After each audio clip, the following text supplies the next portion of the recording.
Hello and welcome to the Saladcast on Saturday the 21st of February 2015. I'm your host Dan Train. Joining me today, Zachary Burgess. You did me first again, luckily, because Rob almost forgot he actually had to stand up. He still hasn't made it to his seat, so I'm just filling time. His cable is all trapped up in his chair. Will he be able to sit down? Here he is! And Robert Kemp. Photo finish. That was good. Good job. I'm sure I used to trip you up by... I did get excessively fucked there. It was like, oh no, I'm not going to make it to the chair. I definitely tried to trip you up by saying you first, and you've always made it before, so I don't know. It's one time it went horribly It's like he wrong. just keeps forgetting that he actually has to do something. I'm on a podcast now.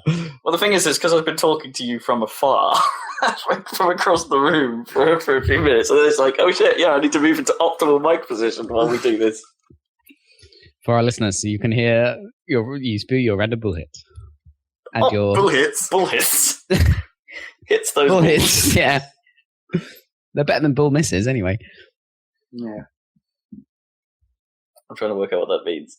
Like, if you took bull hits and bull misses, like punching a bull, sure, that's a bull hit. But then what's a bull miss? Is that you missing a ball, or when the ball misses you back? Well, in either case, is it like it's like if you don't punch the ball, then you don't piss the ball off. That's probably a good thing. But if you have punched the ball and then it misses you, then that's also good. That's Or also is it the good. other way around? Is it like bullfighting terminology where if the guy gets hit, it just says in big letters on the coverage on telly, bull hit! Bull hit! That'd be awesome. And then if you successfully use the little red flag to get it to pass Bull miss. beside you. Bull miss. Olé, bull miss. I'm drinking base. You what? You're drinking base? I'm drinking base. Well, I'm assuming it's pronounced base. It could equally be bass. You're drinking bass.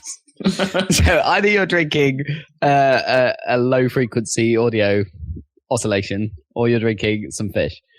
I mean, I am going to feel it deep inside me later.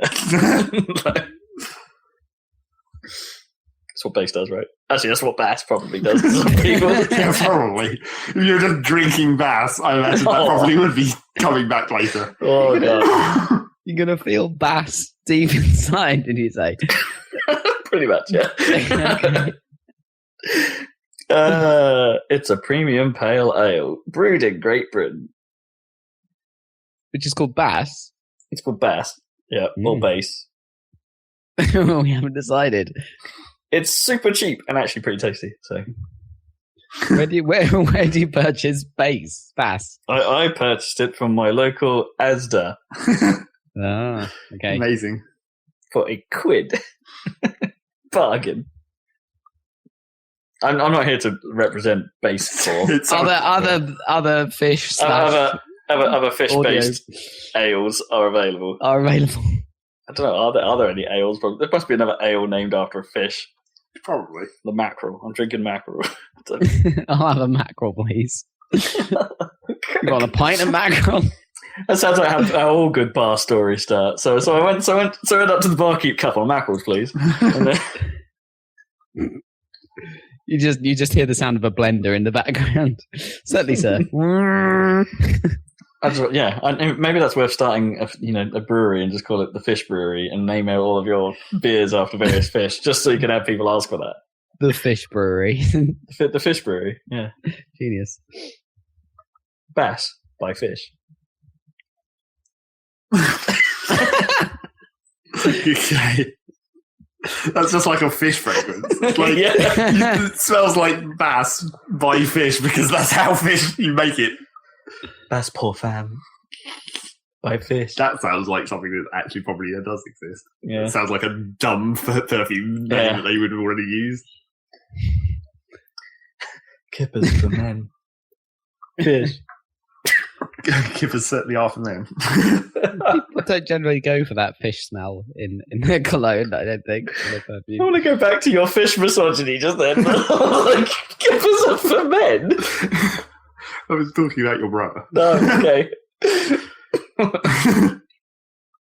Is there certain fishes that are more suited to certain genders then? Bass for women, kippers for men. Oh no, sir. The salmon is far too feminine for you. You need a haddock. That actually sounds right. Yep. What about tuna? That's a universal thing. Well, that's that's the slightly camper person's fish. Tuna. Okay. It's the Louis Spence of the fish world. I don't think so. Got to go a bit more extreme than the tuna to get to you, Louis Spence. Tuna, darling. So, So fish fragrances aside, yes, fish fragrances aside, let's talk about how's your something week else, been, shall we? guys? How's your week? I've actually not been crazy well on and off for the Crazy last 2 well? weeks. You've been crazy well. I'm crazy well as my normal, so I haven't been that. Super well. You're so well most of the time. You're like, I'm overflowing with well. I've been constantly suspicious of whether I'm ill or not. But that's my standard procedure. It's like I don't actually get ill. I just think that I might be getting ill, and then I'm like, now I'm not going to get ill, and then I don't. It's the Gavin method, for those of you who know of the Gavin method. Do you want to know how weird this is, though, right? What? Take all the symptoms that you would normally associate with the flu. Yeah. So, I don't know, occasionally feeling at an odd temperature. A temperature that's noise, hot and cold flush, that kind of stuff. Okay. Having a bit of a headache, perhaps. Having like a total lack of energy at times. Or how about feeling just generally very woozy and dizzy and lightheaded? Now, and also obviously the sniffling and the itching of the face and eyes and all that stuff that are very like hay fever, actually, more than flu. Okay. Now imagine having each of those symptoms sequentially.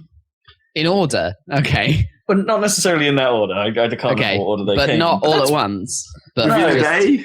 And not within a day. That'd be fucking nuts. It was like each day, pretty much, I had a different set of symptoms. Okay. And it was really fucking weird. In the meantime, I've made Dan die. Yeah, you made me die. Sorry. Microphone. The worst day was like the hay fever day, or what felt like a hay fever day. Because I don't suffer from hay fever, but my God, my eyes and nose for that 24 hours were a bitch. Just like the itch is the worst. Yeah, that stuff sucks. But it can't have been hay fever related. It must have been related to a mysterious illness. It was weird. It was just properly weird. It meant that every day this week, I'm normally pretty honest about it when people ask me. So the Skype call with work comes on, and I'm like, "So hey, how are you today?" You're not going to believe this, guys. I'm ill. Holy shit! Do you have a daily stand-up report on what your symptoms are of the day? Pretty much, yeah. Well, at least it has been the last week and a bit. Nice. So what's wrong with you today? Well, funny you should say. Let me detail that for you. I've been with Zach. Everyone around me has been getting ill, and I've been paranoid about getting ill, but have been fine. So I got lucky this time, apparently. Well, I say that, but I mean this winter, it's not over yet, but no, we'll get there. Still got something to do. Well, let me put it this way: if I had all of those symptoms at the same time, that would be a proper bed day. But because I had them all in a row, it's it was just irritating. It's like none of those things on their own were that debilitating. I've never had the flu, the actual flu. Oh man, it sucks. Yeah, so I hear. I got proper freshers flu. That took me out for over a week. Just pretty much did nothing. Yeah, absolutely nothing, but stay in bed and sleep for a week. Yeah. It was pretty rough. Yeah, really sucks. I had a flu jab this winter. Never really had one before, but I didn't realise that you're kind of I did it because I'm in a city, right? I guess, and I was a bit worried I'd just catch it on the tube or whatever. But I didn't realise that you're a bit of a dick if you don't have flu jab, because you can carry it and not get symptoms, and other people can catch it from you. And it's well, that sucks. Generally, I think that is me in illness, and that I'm the carrier. I tend not to get most things, or if I do, I get a very, very subdued version of it. So I'm quite lucky like that. I'm the wellness dick. You're the crazy well guy. Totally. Apart from my back, which I also managed to fuck up for a bit again. Again, what have you done? Well, I don't know what I did. I just woke up and it felt like I'd caught it or something. It's that trapped nerve thing that I had a couple years back. Not nearly as seriously, but enough to the point where I've been on a few runs this year so far. Like, I've been running, and it's like, admittedly, I can't run very far because I'm crazy unfit. I'm crazy well, but crazy unfit. And yeah, it was enough that made me sort of go, well, if I jolt this too much, this is gonna. It's one of those things you just have to leave, otherwise it just gets worse and worse and worse. So no running. No running, no exercise of any kind. Week. Well, that just doesn't suit you, Rob. You know. No, not at all. I think I strained the top of my chest like yesterday somehow, and I can't tell how exactly. Did you breathe? Yeah, it was like it's that annoying thing where it's like I did something and it's like, okay, now it just hurts when I'm breathing slightly, and it's there all the time, and I'm like, well, this is just really annoying. I'm just gonna go to bed, I guess. Oh, I think I know what you mean. It's like a stitch, but more pain and less.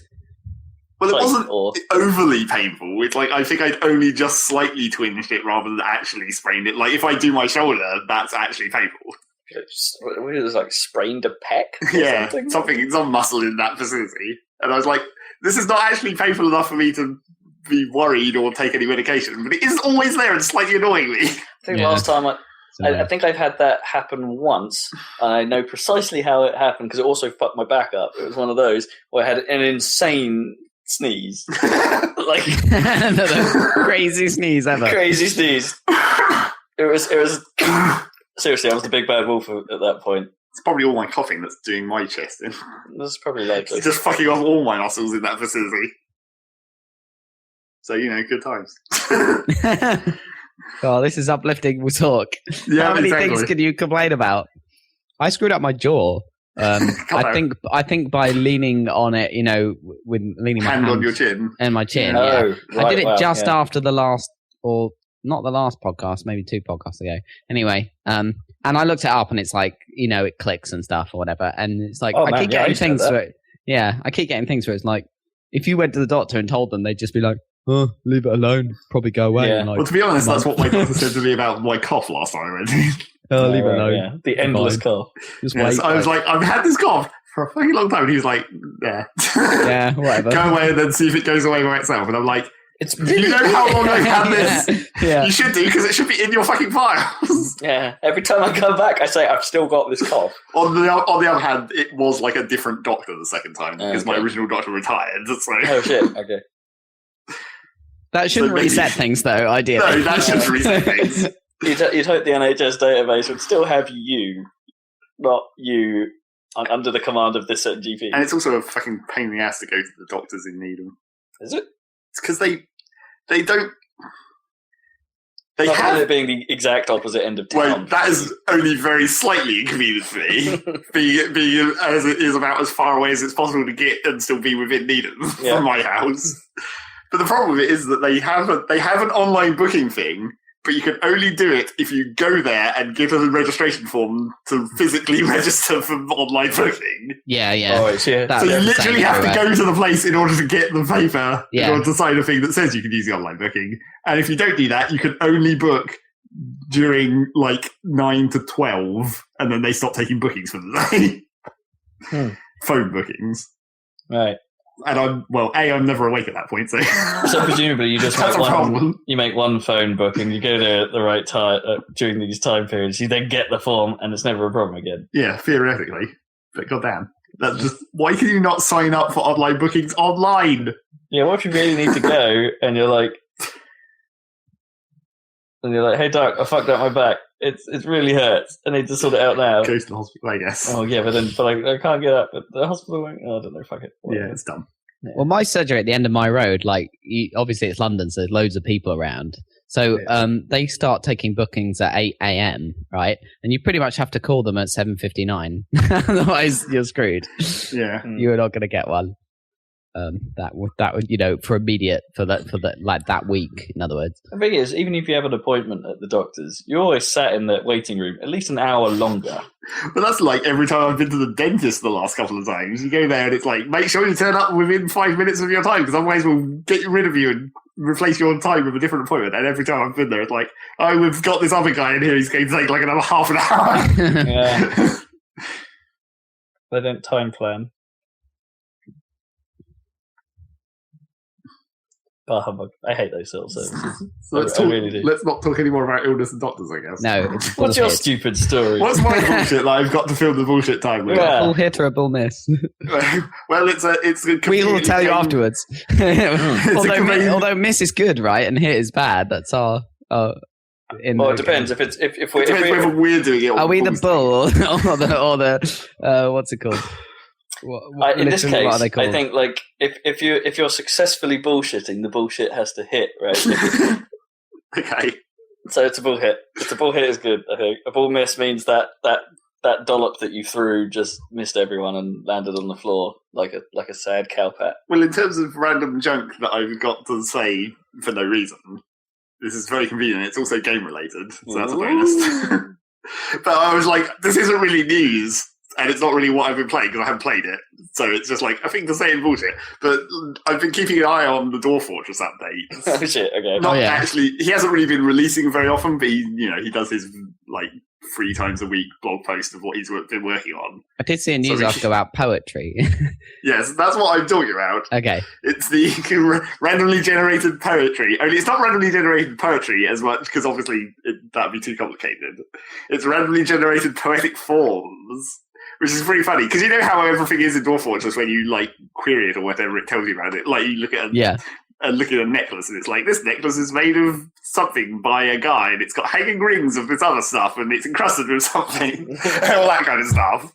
So you just take that like Dwarf Fortress ridiculously randomly generated overcomplicated descriptions of things and apply it to poetry, and it's quite funny. So I like read some of these random poetic forms.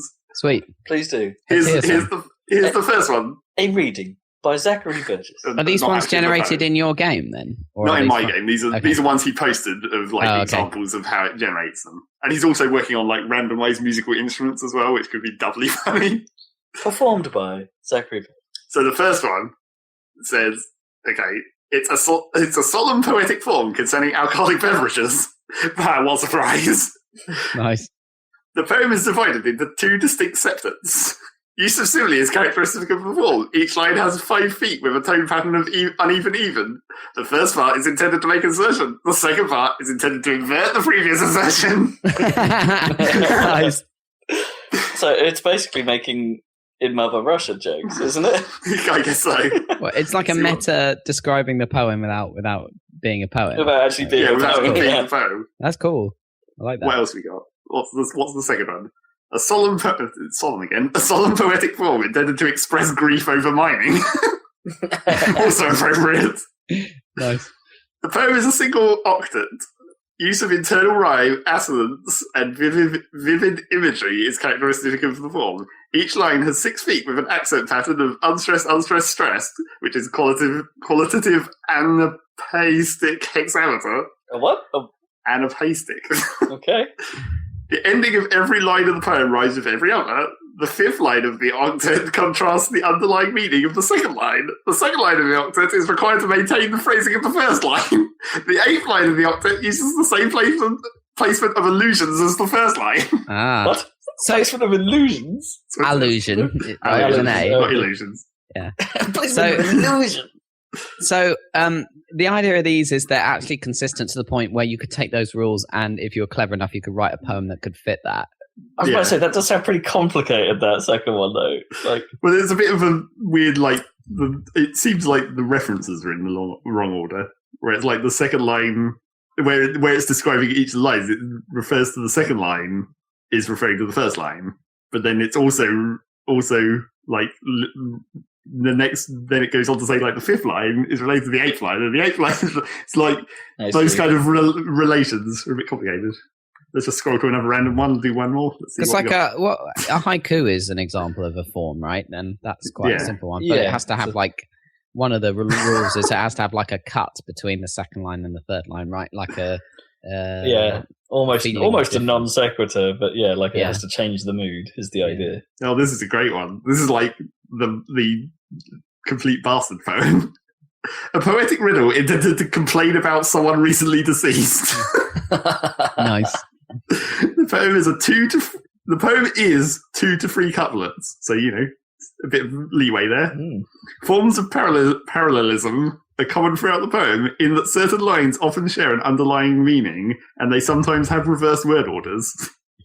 The ending of every line of the poem rhymes with every other. The second line of each couplet presents a different view of the subject of the first line. The first line has 6 syllables. The second line has 10 syllables. Nice. It's precise. This is really cool. What made him think to do this? He's just I don't know.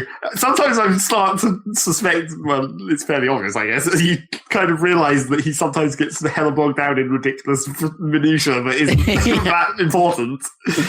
All he's been working on for like the last 2 or 3 weeks is these poems and musical instruments. It's like, does that matter? Is that really part of the game? Poems don't even actually exist. Well, this is the thing. At least the musical instruments are theoretically objects you can make. Is he planning on having some kind of poetry battle where you have to fit the form? He does suggest that like poetry will be a social skill. Like you could be a bad poet, and then you can level up your poetry by presumably saying a lot of poems. Does that mean he then has to rate these poetic forms in terms of wellness? Presumably, these will be like adjusted by having like adjectives attached to them. Like, this is a really bad verse. Right. This is a shit form of this poem. Oh, that would be great if it actually then came up with the poetry and then compared it to the form in order to rank it. Yes, if it could actually come up with the actual poems, that would be a lot more complicated, but also kind of awesome. This is the thing, though, because the problem with Dwarf Fortress and this level of detail is that it makes the world more interesting to just find out about and play with than it does to actually play the game. Is how it comes across to me. It's like I want to see what the craziest shit it can come up with is. Yeah, it's like doing the Startopia thing and fucking with the name generator. You do it just to see what comes out, and it's always it's like you're not. Most of the time when you're looking at like the descriptions of stuff in Dwarf Fortress, you're not really caring about the boring normal. It's like when you're looking at a wall that's covered in engravings and you're looking at each individual tile, it's like, oh, this is the engraving of a cheese. This is the engraving of a guy. And it's like, those aren't really interesting. What you're looking for is the masterwork ones where they get a lot of extra, like they can layer, especially with the masterwork items where it's like encrusted with different things and each individual part has its description. Double encrusted. Those can get ridiculous, and that's what you want. You want the ludicrously long things. Yeah. Yeah, you do. Some of this stuff should be released as like a web service, So for like the auto poetry form generator, the inspiration page for poets. It's like challenge yourself. Here's a poetry form. Poet forms as a service, right? Yeah, they're right. Did you ever see that joke, fuck off as a service, where it's a REST interface for telling people to fuck off? What's the communication method? How does it it's just HTTP. So you okay. It just returns a page. Yeah, well, you can have it. I think you can have it return JSON, but generally returns a page. So you can change the URL to like to tell specific people or groups to fuck off or whatever. So you could just send that as a link. Yeah, exactly. Yeah, that's pretty great. I think my favorite. So it's fast.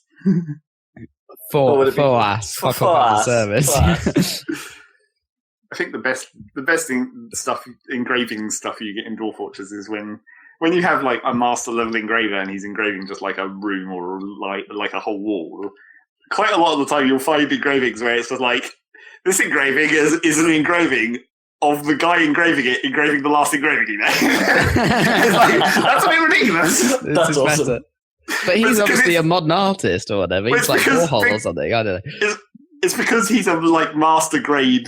Because when like a masterwork gets made in Dwarf Fortress, that becomes like an important item.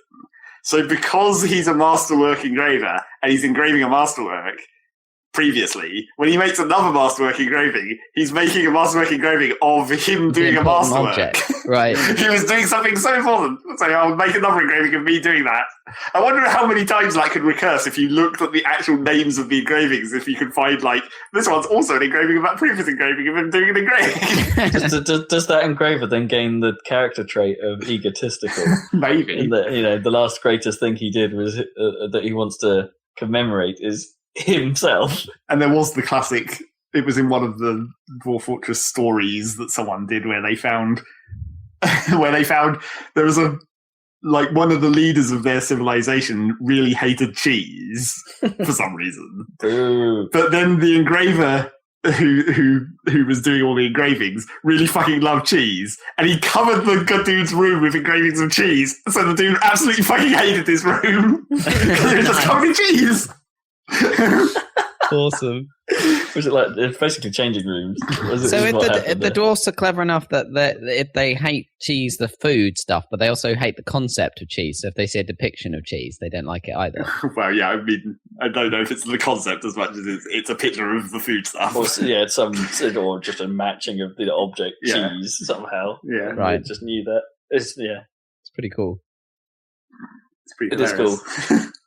If people use like tile maps more than they used to in Dwarf Fortress, because I feel like everything I've seen has had like graphics when I've seen it lately. Well, there was that one set that got pretty popular, but it still hasn't got any easier. So it's still like kind of dodgy and a bit of a hack, where like it sometimes fucks with text, symbols in text as well. Like the male and female symbols tend to get overwritten. Okay. Because they are symbolic of something in the game as well, and it's not normally as important to care about the sex of something. So they still have problems. Yeah, it's still not actually like properly integrated or anything. And the guy doesn't care about that, right? No. It's one of those things where if I wonder if he wanted to, he could write an API so at any one particular state you could just get a dump of what the game state is and go, here, graphic it. Well, they did try that one time. It'd be like an emulator interpreter, effectively. Well, they did that one time. They made that. It was some kind of memory reading program that generated like an isometric view of the game on the fly. Apart from it wasn't quite on the fly. It was like you had to. It was running a lot slower than the actual game because it wasn't able to interpret it that quickly. So it was only doing a frame every second or whatever. Oh, okay, sure. But yeah, they did do that. But, you know, that's kind of ridiculous when you're actually reading the fucking memory of the game as it's running. One day. But then that's no different from a proper render pass, though. The render pass has to read the state of everything that's... Except for it being a completely separate program, yeah. Yeah. Are you actually playing Dwarf Fortress? No, I still haven't played since ages ago because I'm still waiting for a patch that actually fixes any of the things that I care about in Dwarf Fortress. I think you might be waiting a long time. Maybe later this year. No, it's not going to happen. Well, he's already released one patch at the end of last year that was like the midway point of this phase he's going through with basically doing lots of updates for adventure mode and the general world. Poetry is a phase, is it? Yes, it is. He's been doing a lot of shit about like how the overall world works. He's been basically sort of going back to things that he did as sort of simplifications previously, like how armies move around the world and stuff. That was all quite kind of simplified before. But now he's like, okay, we've got to have a specific number of people, and they have to move as a group. And when they get somewhere, they have to do a thing, and we have to keep track of how many people there are, and all that kind of stuff. So people don't get lost any longer because that's one of the major problems with some of the bugs of Dwarf Fortress is people getting lost in like switching between the different scales of the world, like the overall world, and then like zooming down into fortress mode or looking at a town. Because if people get lost, you can have things fuck up, which is why a lot of things happen in fortress mode of like losing noble people or traders. Because it will remember that there's meant to be a person filling that position, but if it forgets the person, it just has to generate a new person out of nothing, and then that's a bit of a jip. So it doesn't really work very well. It's a sort of clutch fix, like the teleporting food. Yeah, exactly. The teleporting food. That was Prisoner. Yeah, I know, but still. Basically the same thing. Yeah. It's the game trying to fix itself. So yeah, he's been doing a lot of that shit. And now, apparently, in Dwarf mode, you can have proper... With all this poetry and music, there'll now be a reason to go into the meeting room, I guess. Or now he's adding inns as an actual separate room. So it's now they can actually go to the inn and booze and sing and stuff, not just stand around and talk like they used to.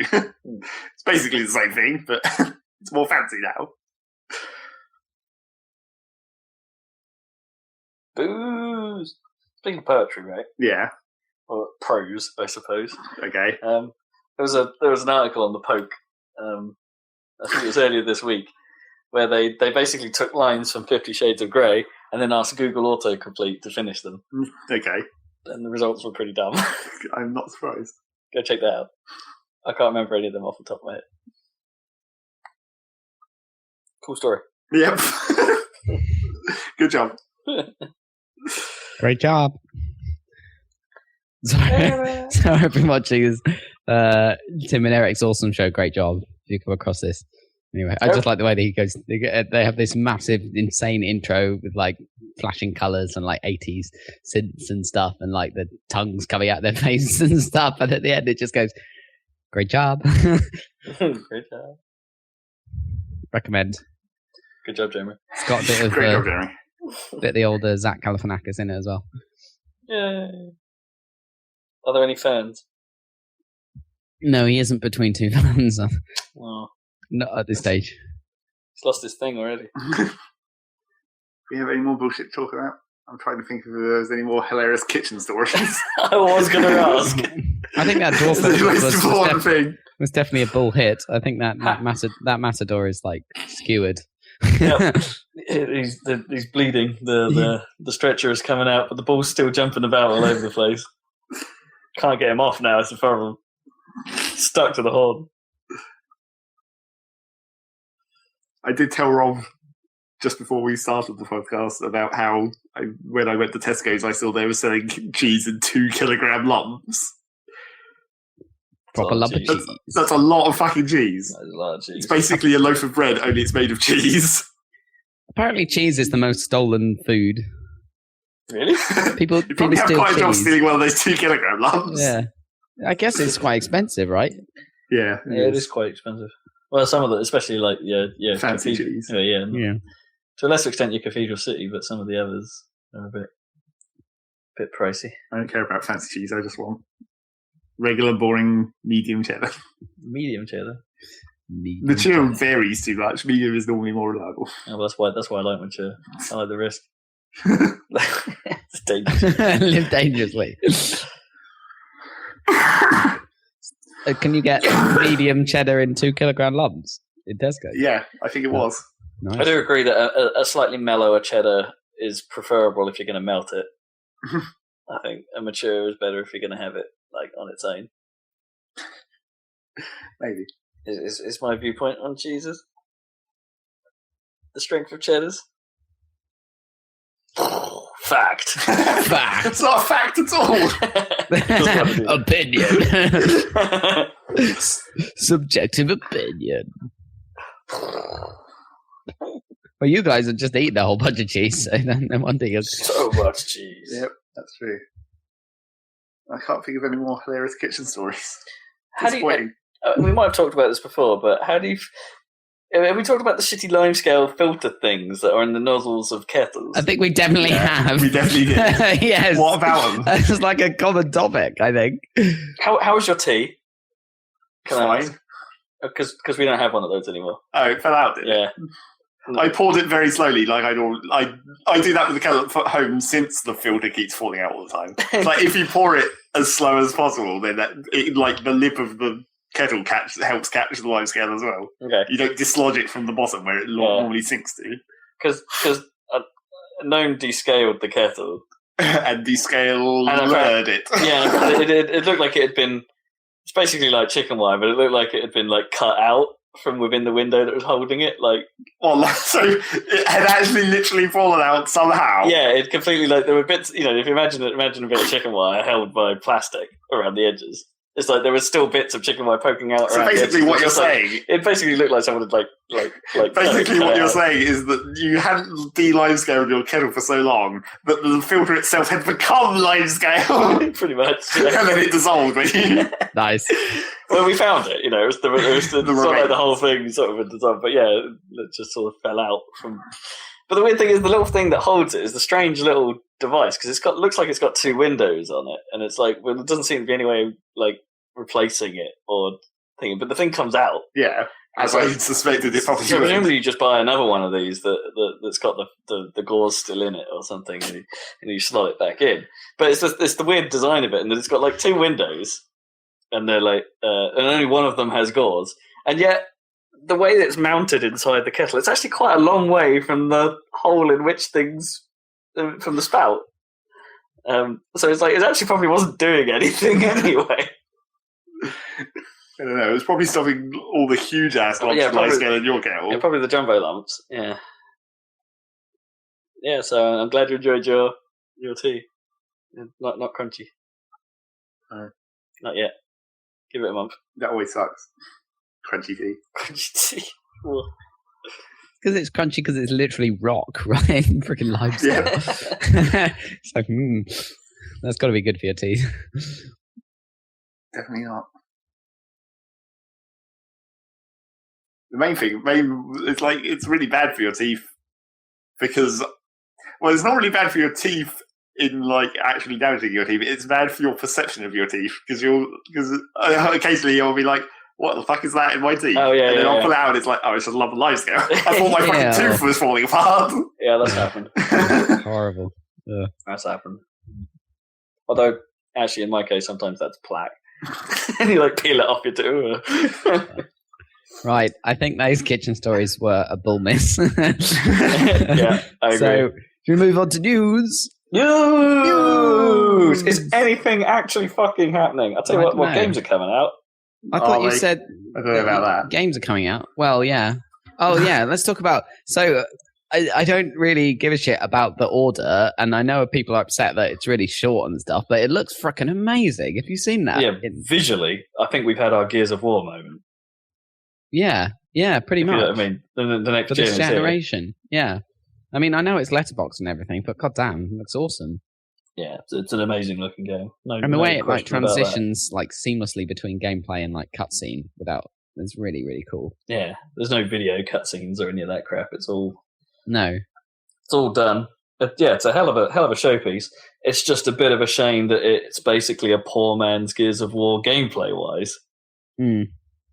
It's like everything that Gears of War did in the first 1 or 2 games to revolutionize third-person cover shooters. This has only taken a subset of, and kind of suffers for it. Yeah, I don't know. It's little things like moving cover to cover, the stuff that Gears kind of did so well. Yeah, it's a shame we haven't really got a Gears. Gears is like gone, right? Well, no, the IP is still alive. It's still owned by Microsoft. So, although Epic probably won't be making a Gears game anytime soon, Microsoft still technically have the rights to it. So they but it's not like they've like spun up a 343 equivalent. Not that Gears. Not that we know of. No. Yeah. Anyway, so I don't imagine we'll have seen the end of it. They might have looked at the figures of Judgment and thought, well, Epic just crapped this one out, right? And thought maybe it would, and that means maybe they either think the series is wound down, or that if they're going to do it, they'll have to do it big, and maybe they're just waiting for an appropriate time or something. Sure. Or they saw the figures and thought, well, this doesn't sell very well. Fuck it, it's done. But then, what IP is done these days? F-Zero. Shit. Sorry. By the way, I actually... you went there. That cut deep. Yeah, I did that on purpose. I went and looked at Dolphin, the state of Dolphin, and I know it's probably some guy with a monster PC, but if you look up on YouTube... Still doesn't work. You can find... Because I looked up the wiki on Dolphin, and like they fixed the audio issues on F-Zero, according to... It's rated 4 stars out of 5. It's for like compatibility. Last I saw of it, and I actually looked this up this week as well because I was thinking, oh fuck yeah, a bit of F-Zero music came up on my playlist. Yeah, it's just like shit, F-Zero, it's such a good game. And I looked up the last few YouTube videos people have been making. So relatively recently, because they were in the 60 FPS YouTube format, and it's like there's still quite a lot of hitching to the point where it's right. Yeah, I wouldn't recommend playing it like cool. that. Okay, because I thought I saw one video that looked pretty okay. It did hitch up, but not during the actual game. It hitched up while the camera was flying over the. At the start of the race. That's not so bad. That's not so bad. It wasn't hitching too bad. But I don't know. It sounded like he was one of those people. I'm sure some of our listeners are maybe like this, but with more money in the sense that has 3 SLI'd graphics cards. Oh, jeez, right, okay. But but then you never know how much of that power it's actually using. It might just be someone who's keen on making a monster rig. But he mentioned that in the doobly doo, as they call it. Mm. Have you heard that? It's the freaking Ideas channel called it the doobly doo. Have you come across doobly doo? No. Zach? No. No. So I can guess what it is though. Yeah, the official vlogger community name for the description section of a YouTube video is the doobly doo. The doobly doo. Okay. Anyway. Okay.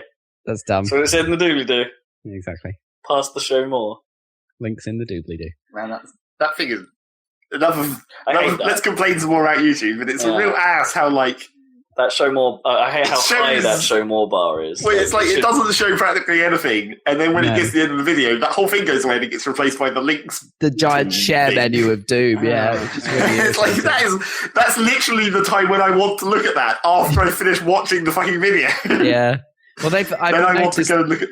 They've got autoplay more on by default more now, so I don't know if you guys have noticed, but you can switch it off, but it starts going to the next thing constantly, and it's well, no. I had a playlist that I was playing the other day where I couldn't turn it off, even though the button would change between on and off. It wasn't actually doing anything. Oh yeah, that's never worked for me. Yeah, it always just carries on. Your cat is trying to dig out a shelf. Yep. I have a complaint about OS 10 as well, on multi-monitor. You've been using it then? Well, I use it for work.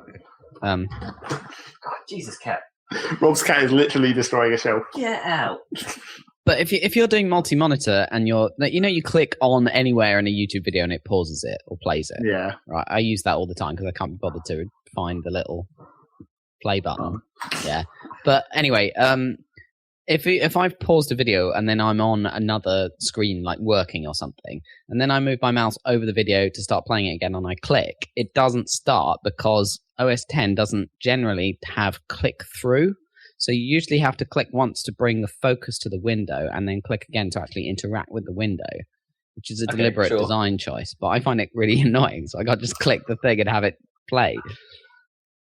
Whereas Windows seems to have click-through by default. I guess the idea is that if you accidentally click on a button on a window behind when all you really wanted to do was bring it into focus, it won't do anything. Yeah. It's a good Depends thing. on the app. Certain apps are better at that than others on Windows. The thing that annoys me is there's no way to configure it. No. I don't mind. They're probably right that it probably is a good usability thing not to have it on by default, but I just want to just click the thing and have it go. It's occasionally, sometimes, and I'm not sure whether this was just something they're trying or whether it was something they took out at some point or whether it just randomly worked one time and then stopped working again for some reason, but occasionally the media buttons on my keyboard make YouTube work. So I can just hit the play button on my keyboard and it plays whatever YouTube video is there. That's pretty cool. Sometimes, but not always. But also I kind of actually don't want that because I use the media keys on my keyboard for controlling fucking Winamp. Yeah, exactly. That's for the music, not for the videos. Winamp forever. I actually just have all that stuff turned off on all my machines now because stuff interrupts them. Well, my problem with it is always my main problem with the media keys on my keyboard is actually a problem with Windows Media Player. So I use Winamp for music and I use Windows Media Player for podcasts, basically.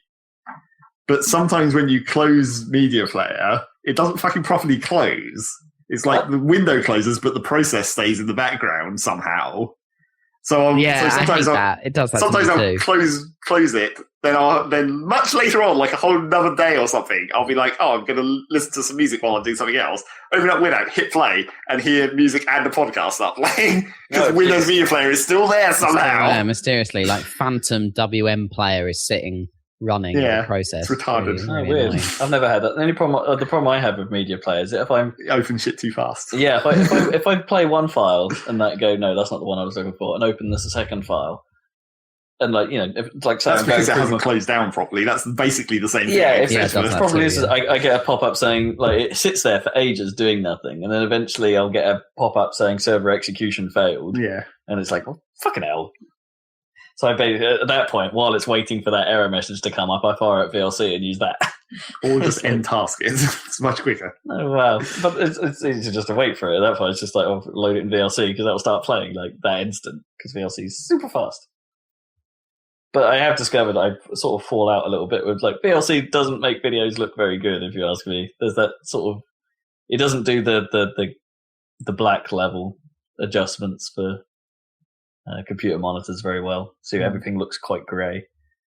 I mean, that's become super obvious the more I've been doing video work. It's this is not an accurate representation of these colours. And I suppose technically the other problem with the media buttons on my keyboard is, for some reason, Winamp detects the volume controls on my keyboard, but you can't set it not to. Oh, so you're changing your Windows volume and I'm changing my Windows volume and the Winamp volume simultaneously. So annoying. So when Winamp's volume goes up much quicker, relatively. My Winamp volume is set permanently to 80. I had to actually do that with VLC, where the scroll wheel would change the freaking volume, and I've managed to that's really annoying. Managed to set VLC so that it stays permanently at 100% volume, and the scroll wheel scrubs, which is sort of useful. Well, the annoying thing that I had about VLC was, for some reason, it always used to launch at 200% volume. Oh god! And every time, and I was like, how has it managed to get this as its default setting? It just opens and then everything is extremely loud. Presumably clipping horribly. Yep. Nasty. So anyway, news. Anyway, have we got? I heard we had some Molly news. Do we really? Tell me. Tell us. Yeah. Oh, I don't even really know what the actual story is. He went, basically, there were some interviews with him about how 22 Cans hasn't been really doing fucking shit about Goddess or, all that. The winner of Curiosity getting into Goddess and all that. He still hasn't had his prize, has he? Yeah, basically. Eurogamer did a whole interview with that guy, right? And how it's this has changed my life. No, not at all. Yeah. So, apparently... I can't remember what order it was in, but I think some newspaper and Rock Paper Shotgun. I can't remember what order it was in, but one of them did an interview with Molyneux where he pretty much said this was the last interview he was ever going to do, and then he proceeded to do this next interview immediately afterwards. Nice. So that didn't really set the good tone on Molyneux's standard ridiculous lies procedure. Well. It is standard procedure for Molyneux at this point, isn't it? It's anything he says, just imagine a broken dream associated with it, and you'll have what will happen. But I think the main thing that actually sort of annoyed or made people think weird about this was pretty much the first question. I think it was actually the first question of the Rock Paper Shotgun interview. The interviewer just pretty much straight up said to him, "Are you a pathological liar?" That's really the lead question of your interview. Wow. That's the rest on of this the interview nose, isn't it? The rest of this interview is not going to go well. So apparently that's what everyone was... Your cat is now trying to eat your arm. She does that a lot. she likes wedging her face in my armpit. Lovely. Yeah. Quite tickly. Well, how did he respond to that question then? I don't know. I didn't actually look at any of this. I didn't actually look at any of this bullshit. I just read this headline, basically. I saw a bunch of people talking about it. And Tim Schafer has turned around apparently to say, he's all right. Apparently. Give him a break. Tim Schafer has a habit of defending people, though. He's super nice to Anita Sarkeesian and stuff, isn't he? And stuff like that. Developers cool. Unite. Yeah. Band together, my brothers. Yeah. He was pretty nice to Phil Fish. I mean, what's going on with Phil Fish? Phil Fish, apart from everyone. Nothing is going on. That's He's the whole idea. He's still out. He's still out. Speaking of weird developers, I guess. Hey, Jonathan Blow's been about. Yeah, that's the one. Guess who's back with The Witness? Maybe. When is The Witness coming out? If everything comes out. It's still due this year. Yeah, I bet it'll come out. It'd probably be really good. Well, it's feature complete now. Apparently, but he still needs like another fucking 6 months to work on it. Well, that's bugs, basically, at this point. Bugs and performance. Can't be that many bugs in that game, surely. Well, I'd rather wait and have it be good. It's not exactly cutting-edge graphics or something that needs to be out before it gets beaten by something else. Maybe. No? And then it's not just him this time, though. He staffed up for this one. Yeah, I guess. That's true. That was another headline that people were getting annoyed about, apparently. It was 10 times bigger, I think, than he originally scoped it or something. That it's just blown in. But apparently some news reports or whatever mainly picked up on the fact that he said he could complete the game in like 5 hours. But that's because he literally knows the entire game or like the back of his hand and knows the solution to all the puzzles. Yeah, sure. It's like, that's not exactly a good thing to pick up on. I mean, he estimated it would take you somewhere between 15 and 25 doing it for real the first time. Yeah, which is that's a fine length, isn't it, for a puzzle game? I'd be more than happy with that. I'd probably get quite bored of it by that point, if I'm honest. It's considerably longer than Portal 2, right? Yeah. Long shot. How long's Portal 2, do you think? That's like a full game. Like 8 hours. Yeah. On average speed. Yeah, that's like if that. And that was our game of the year. Because we talked about that at the time, didn't we? Because I did a speed run. Once I'd finished it one time and I knew exactly what to do. And I got through it in like... Because that was the thing, wasn't it? Because there was that news report that said that you could complete Portal 2 this quickly. In like 2 hours. Yeah, like 2 hours or something. Yeah.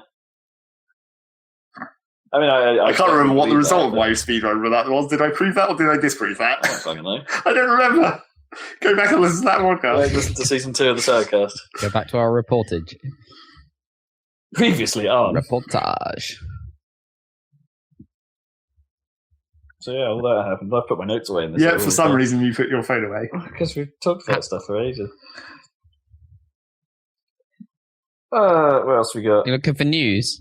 I haven't played any games, but I do have news that is exciting me. For some reason, I just happened to come across this and I started watching videos and I got really excited somehow. Even though I'm shit at RTS games, I'm really excited that Homeworld Remastered comes out next week. Yeah, I've heard a lot of I've heard a lot of people aren't so sure about the remastered look and that it might have lost some of its original character. I mean, to me, it looks. I don't know. It's like to me, it looks very reverential. It doesn't look like they've changed the ship designs or anything at all. They've just made them look, modern. No, it's more like complaints with like some of the color palette has gone from being like the ultra garishness of the old school look. Yeah, no, that was. Well, yeah, it's not same generation. Yeah, but some of the garishness of the colors and stuff toned down a bit. because of the old tech and the way it used to handle lightning is like now toned down to the point where it looks a little too generic. And it's like, but I'm more on the front where it's like I'm not entirely sure I see a problem with that. I think it looks pretty damn colourful. Like, I mean, they tried to make it look like space, and space has a certain look, as it turns out. Yeah, I mean, but it's still got like space is pink and some nebulas and shit that look pretty cool. And also the ship designs, they're explaining. I never really realised this, but they were explaining how at the time when they designed the ships and stuff, they were looking at like Star Wars and everything, and being big fans of all or whatever Alien and stuff, and big fans of all that sci-fi. But all the ships are just grey, and they were looking at the designs of spaceships on the covers of like 1970s sci-fi novels that were all super colourful and stuff. And they were like, "Fuck it, we're going to make this is an RTS. The units have to look recognisable. We're going to go colourful, and you can even change the colours and stuff. I think." When you're doing multiplayer, at least. Oh shit! That reminds me. Hang on, I have to find some news. I had some news somewhere at some point. Specific. Yeah. But I think it looks pretty cool. I mean, I all I remember of trying to play Homeworld 2 is I got stuck because it got there was like a really hard mission or something. But I'm probably gonna buy it and stick it on easy mode and see how I go, because they've got Homeworld like spec'd up into the Homeworld 2 equivalent engine with plus all their improvements. Doesn't it have both Homeworld 1 and Homeworld 2? It does, but they've basically ported Homeworld into the Homeworld 2 engine, so they both have a common engine, because they were totally different engines, it turns out. And they've done all their improvements, so they've got like the beams actually cast the right lighting and everything, and all the textures are like up-resed and stuff. And generally, apparently the classic versions are included anyway. So yeah. Anyone who's complaining shouldn't give a shit. Yeah, you can play the classic. So for some reason, I just really want to play that. So I'm going to play some Space RTS. No, we never did play any of those, did we? No. Well, I tried to play Homeworld 2 at one point, like I say, and it wasn't at the time. It was a little bit later, but I was like, damn, because I think what happened was I downloaded there was quite good, not nowhere near complete Battlestar Galactica mod for Homeworld, where you fly around the Galactica and launch all your fighters and stuff. Oh yeah. That makes kind of sense for Homeworld, but obviously there wasn't much to it. It's a bit like that Beyond. What was it? The Red Line? No, yeah, they cancelled that, wasn't it? Diaspora was the one that actually came out. Oh right. Yeah, which was super cool, but there wasn't very much for it. That was Free Space 2, but Battlestar. Well, that was really nicely done. It's just it's over. Space is back, yo. Yeah. Space is back. Yeah, what with Elite and stuff. But yeah, I'm gonna play that. I think a bit of Homeworld. So that's my news there. I'll tell you a bit of not gaming news that reminded me of. Okay. You see that Neil Blomkamp is going to be directing the next Alien film. There's another Alien film. Yeah. But man, like I love that guy. That guy is like District 9 and Elysium are great films. I think it could be super damn cool. Because they're doing another Prometheus with Ridley Scott, and this is separate, right? Apparently. Yeah, totally. So, because he'd been tweeting about, like, because it seemed like this was in the offing, and it had fallen apart or something. So he was tweeting concept images and saying, oh, it's a shame we didn't get to do this. And then it's like, oh, wait, everyone wants this to happen. Yes. Let's do this. So that's awesome. Yeah, that's cool. Speaking of which, I guess on other movie news, did we talk about this last time? Spider-Man can now be in the Avengers. Yeah, I don't think we talked about it. But yeah, that's pretty cool. It's a big deal. It's mainly because Sony are in dire straits. Yeah, and they were basically like, hey, we could sign a deal and get some money for nothing, guys. Nothing. Yeah, pretty much. But it's good because not only can Spider-Man be in the Marvel Universe, but it's good timing because the next Captain America film is going to be Civil War. And that storyline from the comics, like, heavily involves Spider-Man. Well, presumably that's super late in production now, right? How are they? No. When is that due? Is it due next year? Yeah. Captain America? No, because the Winter Soldier was last year, right? So they've got a gap. They've got other films coming. They've got like Ant-Man and stuff coming out, haven't they? They've got the Avengers is this year, right? Yes, Avengers is very soon, in fact. Yeah. Yeah, so I think they've got a bit of a buffer, but yeah, it's quite soon. Might be next year summer, but I've heard a lot of people saying that they should cast the current, like make it Andrew focus Garfield. on the current Spider-Man character from the comics, ditch Peter Parker basically and go for I can't remember his name, but the black guy. They could do that. Just to take it in the modern direction, because a lot of people think perhaps the reason why the last two Spider-Man films aren't that well received are because it's still playing on old concepts that perhaps don't scale to the modern world. They'd already made movies of. Yeah, they'd already done. Yeah, and done better, in my opinion, before. But yeah, I mean, I didn't think Andrew Garfield was bad or anything. I just think they've already done it. I think the characterization was just poor. We've talked about this before. I don't like the new ones. He wasn't very nerdy, was he, for Peter Parker? No, no, he is not Peter Parker to me. No, so it's kind of weird. Yeah, so I'm hopeful that that'll be cool. I mean, I don't know. I'm not a big superhero. I enjoyed the Avengers last time because it was a little bit Whedon-esque and had a lot of stupid dialogue scenes. And Marvel doesn't do wrong, if you ask me. All of them are great. Like Guardians of the Galaxy, I don't know. fan-bloody-tastic. Iron Man 2 was pretty bad. Iron Man 3 was Iron Man 3's alright. Iron Man 3's it's okay. cool. Anyway. Yeah, okay, I'm with you there. Iron Man 2's pretty bad. But yeah, it's not bad. It's just not. It's a bit meh. No, both the Captain America films are great. Yeah, they do a good job. It's just I get a bit overkill on superheroes, but I really like Guardians of the Galaxy, so that was cool. And yeah, we shall see. It's a question of how long it will be till we see more Rocket Raccoon. Come on. Do you think he's going to be in something before 2? He was awesome. Yes, but it's just like that's all of your reference that you have is that because you never knew about him before. I knew of him. You knew of him, yes. That's it. Yeah, but come on, it was, but it doesn't matter. Like I've seen the film and he was awesome, so I want to see more of him. Yeah, but that's like, did they already use all their good ideas? Oh, it's a good question. Probably not. But more Tree Man. Because they probably it's the classic maneuver. They used all the funny jokes that first time, and then from then on he has to be sort of normalized. Where it's like, oh, it's just that guy. We already know about him. He's not a surprise to anyone. Maybe. Yeah. It's a big galaxy. There could be plenty of places that haven't seen a sentient raccoon. Actually, many places probably wouldn't care. Yeah, exactly. That's the other classic maneuver. Yeah, he'll have to come to Earth and have everyone go, "Oh, what the fuck?" But then there's the Howard the Duck That would be stuff. confusing, really. Then there's all the Howard the Duck stuff that might Howard the Duck. Yeah. I mean, come on. Oh yeah. He came from another dimension. That wasn't he. Oh no, actually, he didn't, did he? Fuck. No, that was. He was on another planet. Yeah. Shit. He exists in this universe. We're screwed. Wasn't that the film one or something? Yeah. The shit film one was from another dimension. No, or something, in the film he comes through. It's like a wormhole in space. He gets sucked up off of his planet, which is a lot like Earth, except everyone's ducks. Okay. Yeah. Man. So yeah, bad. Speaking of movies, I guess. Segue. I don't think we ever talked about it, so I'm just going to bring it up. Female Ghostbusters? I haven't heard about this. What?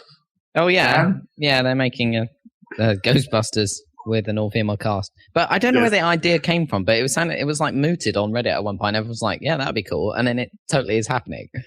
Yeah. Or somebody... But it's like they're also making the other... It's like they're making 2 Ghostbusters films, one of them all-male cast, the other one all-female cast. Oh, I didn't know about the male one. I thought it was only the female one. Are you sure they're making I heard they might be making the second one as well. I think that they're definitely making the female one, that's for sure. Not at the same time, because that's all cast, it might be right? after it again. That'd be really weird as like a social experiment, wouldn't it? To make 2... 2 exactly the same. Yeah, exactly the same, but just swap the cast out. That would be weird. I think it's a cool idea. I'll tell you what would be even cooler about that social experiment. You should make it so that in the movies... you run both of those films at the same time through. But don't tell anyone. No, you run them at the same time through two projectors. But then you just have every seat has a button where you vote for which version you want to see. So whichever one the majority of the audience wants to see at that moment. You need those Sony 3D goggles where you're only seeing one thing at a time. Yeah, you see what one you want to see. But does that mean everyone has to have the same voices though? Like you don't have to wear headsets. Yeah, as well. yes, probably. So it's like otherwise the female characters could sound a bit blokish, or the blokish characters could sound a bit feminine. Yeah, I wonder if you could pull that off though. Maybe you could You'd have to make it a foreign film so you wouldn't know the difference. Well, or you could do like do Japanese or something. Do some kind of find one of those voice voice analyst peoples and get them to find people who have very neutral voices that could be male or female. Maybe. And then just cast them to do the voice work. Like any member of Haim.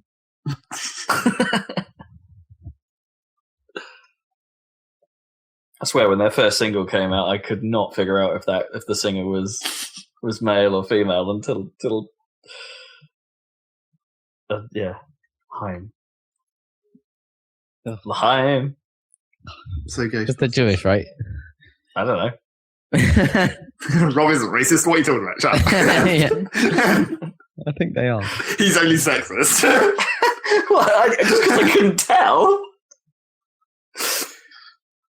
Need a picture.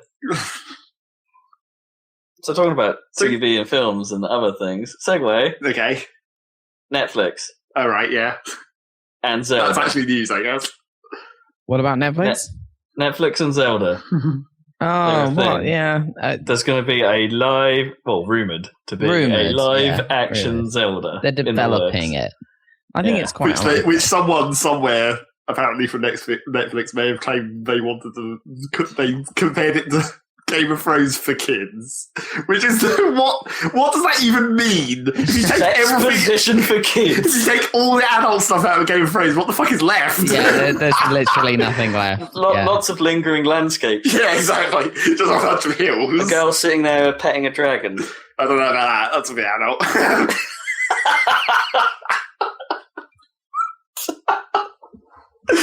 I love pet my dragon.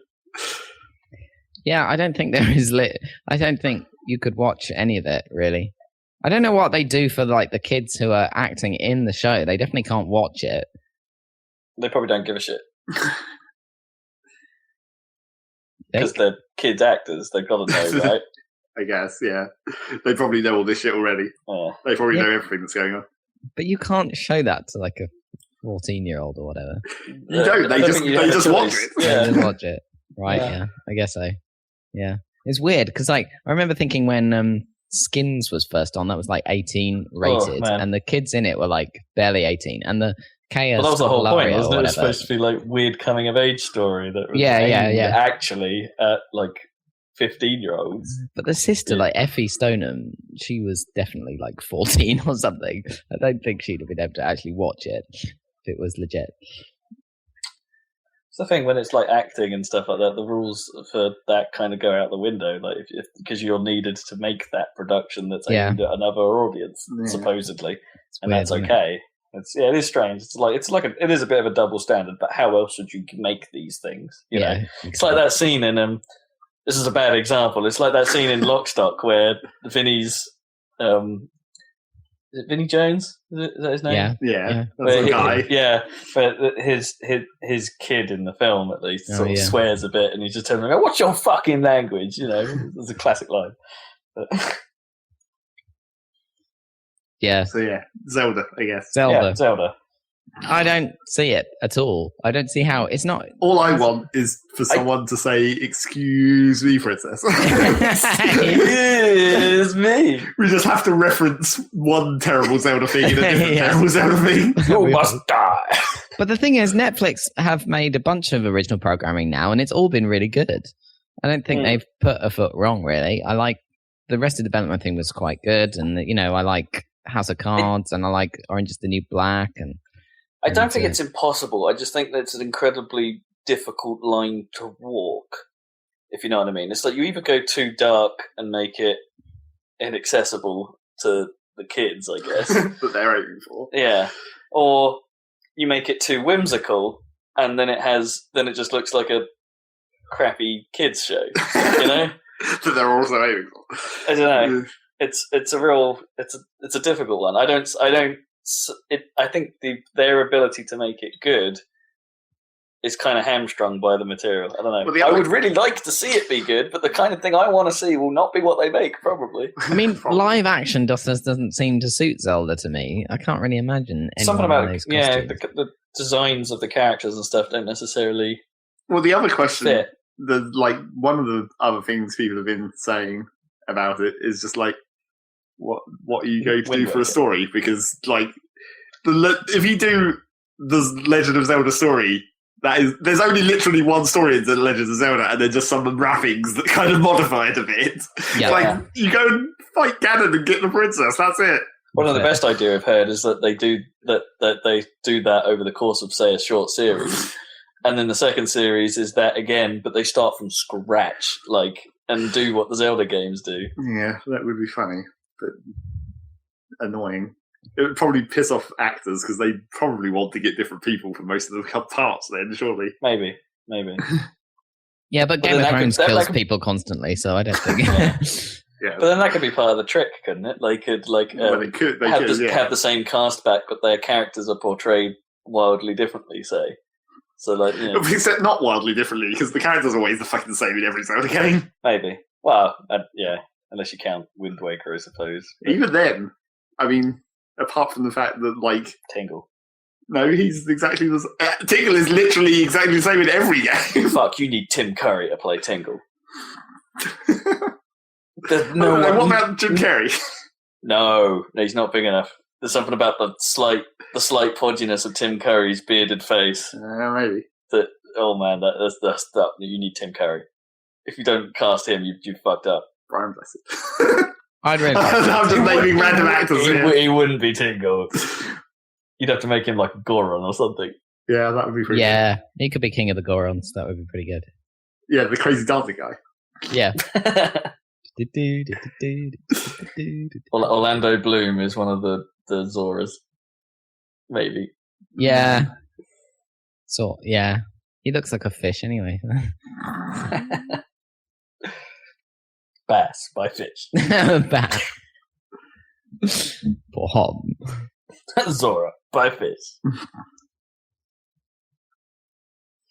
It's like, there's that. I don't think we mentioned this, but there is that supposedly a Mario film in the works as well. But this one is going to be animated.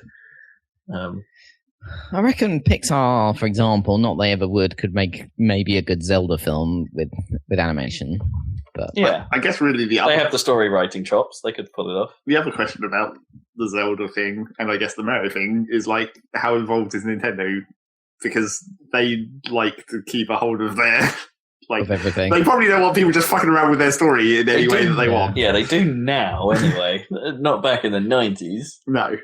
I don't think this thing's going to happen. I'm going to call it. I think it's not going to happen. We shall see, though.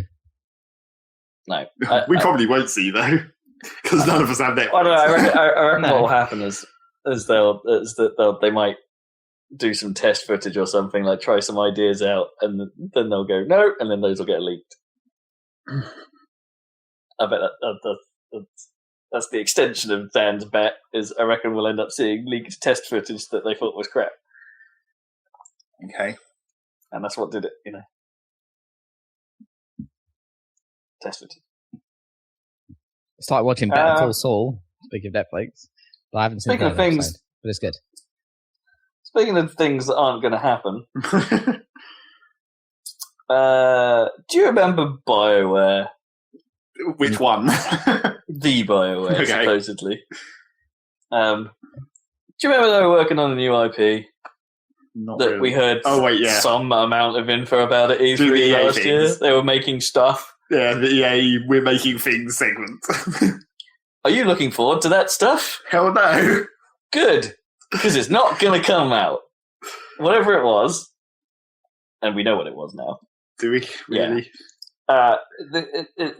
The new IP that BioWare was working on was called Shadow Realms, as it turns out.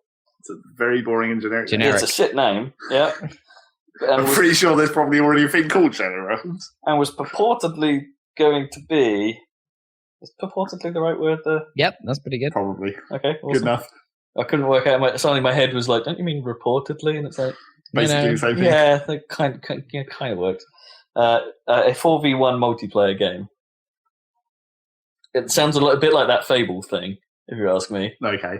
The 4v1 that everyone is obsessed with at the moment. Yeah. That's going to be this year's in games, isn't it? Yeah, basically 4v1 is this year's trend. Doesn't seem like people like Evolve that much. Anyway. I was going to get to that in terms of the games coming out thing, but we already talked about the order, and perhaps we should have segued to that, but never mind, it's in the past. It was 4v1 thing, and apparently the wording of the announcement makes it sound like that it was BioWare that cancelled it, not EA. I was interested to know what the detail on that was. Whether EA pulled the plug thinking, we don't want a new IP, fuck you, because it's EA. Or if BioWare actually pulled it because of... Well, the statement was, as it always is, and was a bit like, well, we didn't think it was coming up the way we had hoped, and so we canned it. And apparently the studio isn't going to be closed or anything like that. That particular part of BioWare isn't going to disappear. They're going to theoretically contribute towards the new Mass Effect. Obviously. Oh, okay. So maybe they'll be working on Mass Effect's multiplayer mode. I don't know. That makes sense, right? They were working on a 4v1 multiplayer game. Yeah, I guess. They'll be building Mass Effect's multiplayer. Galactic Readiness, get in. Speaking of games that aren't coming out any longer, which is a bit of news I told Rob about just before the podcast, which neither of us knew anything about or cared about. This is good. Phantom Dust is not going out. Whatever that game was. Do we need to remind you what Phantom Dust was, Dan? Probably. Yeah, sure. Everyone needs to be reminded. Cast your mind back to E3 2014, where the producer, I think he was a producer involved in getting Killer Instinct off the ground for X-Bone, came on stage and was all like, hey guys, this went pretty well. We're going to do something else. We're going to revive another old franchise. And then showed this weird-ass trailer for a game nobody seems to remember called Phantom Dust about some guy sitting on a bench casting cards at demons. or some shit. Yeah, it was based on some old game that we have never heard of, that apparently some people like, but not very many people, and apparently not enough people, because then they cancel it. Yeah, it's cancelled. But I was saying to Zach earlier, I think it's a little strange. It's not often that you get a game announced with such, with a pretty fancy trailer At E3. At E3 to disappear like that. Yeah, it happens though. Sure, but it's pretty rare. Yeah, sure. Especially for this, as I say, especially for something that made the keynote. Well, they got to show that they're doing something, I suppose. And turns out they were doing it, and then they thought, nah. No, we're doing it. In other industry news, SOE is no longer a thing. Well, sort of. Yeah, they're no longer owned, basically. They're no longer owned by Sony. They're no longer owned by Sony, but they are still a thing. They're just called something different now. Yeah, they're still making not working on any of the games that they used to. Yeah, the Daybreak Game Company is the name. Oh, so who's running what are their games? PlanetSide too. PlanetSide and a bunch of the other Sony old games. H1Z1 is apparently mostly developed by them. Now that's the interesting one that I don't know the detail about. Because it's only really just come out. Yeah, has Sony taken that one over, or are Daybreak still in charge of that? I would imagine there's some sort of deal to mean that Daybreak is still running the show there, but because it seems crazy to make that switch right before a game comes out. I'm sure it'll be ridiculous when they have to, what are they going to do about the station pass and shit? Station pass? The fucking logins that you had for PlanetSide and all that. Oh, I bet Sony just owns all that now. Probably. It was probably, Sony probably keeps the rights to anything they worked on, I would imagine. So that happened. Doesn't really mean anything.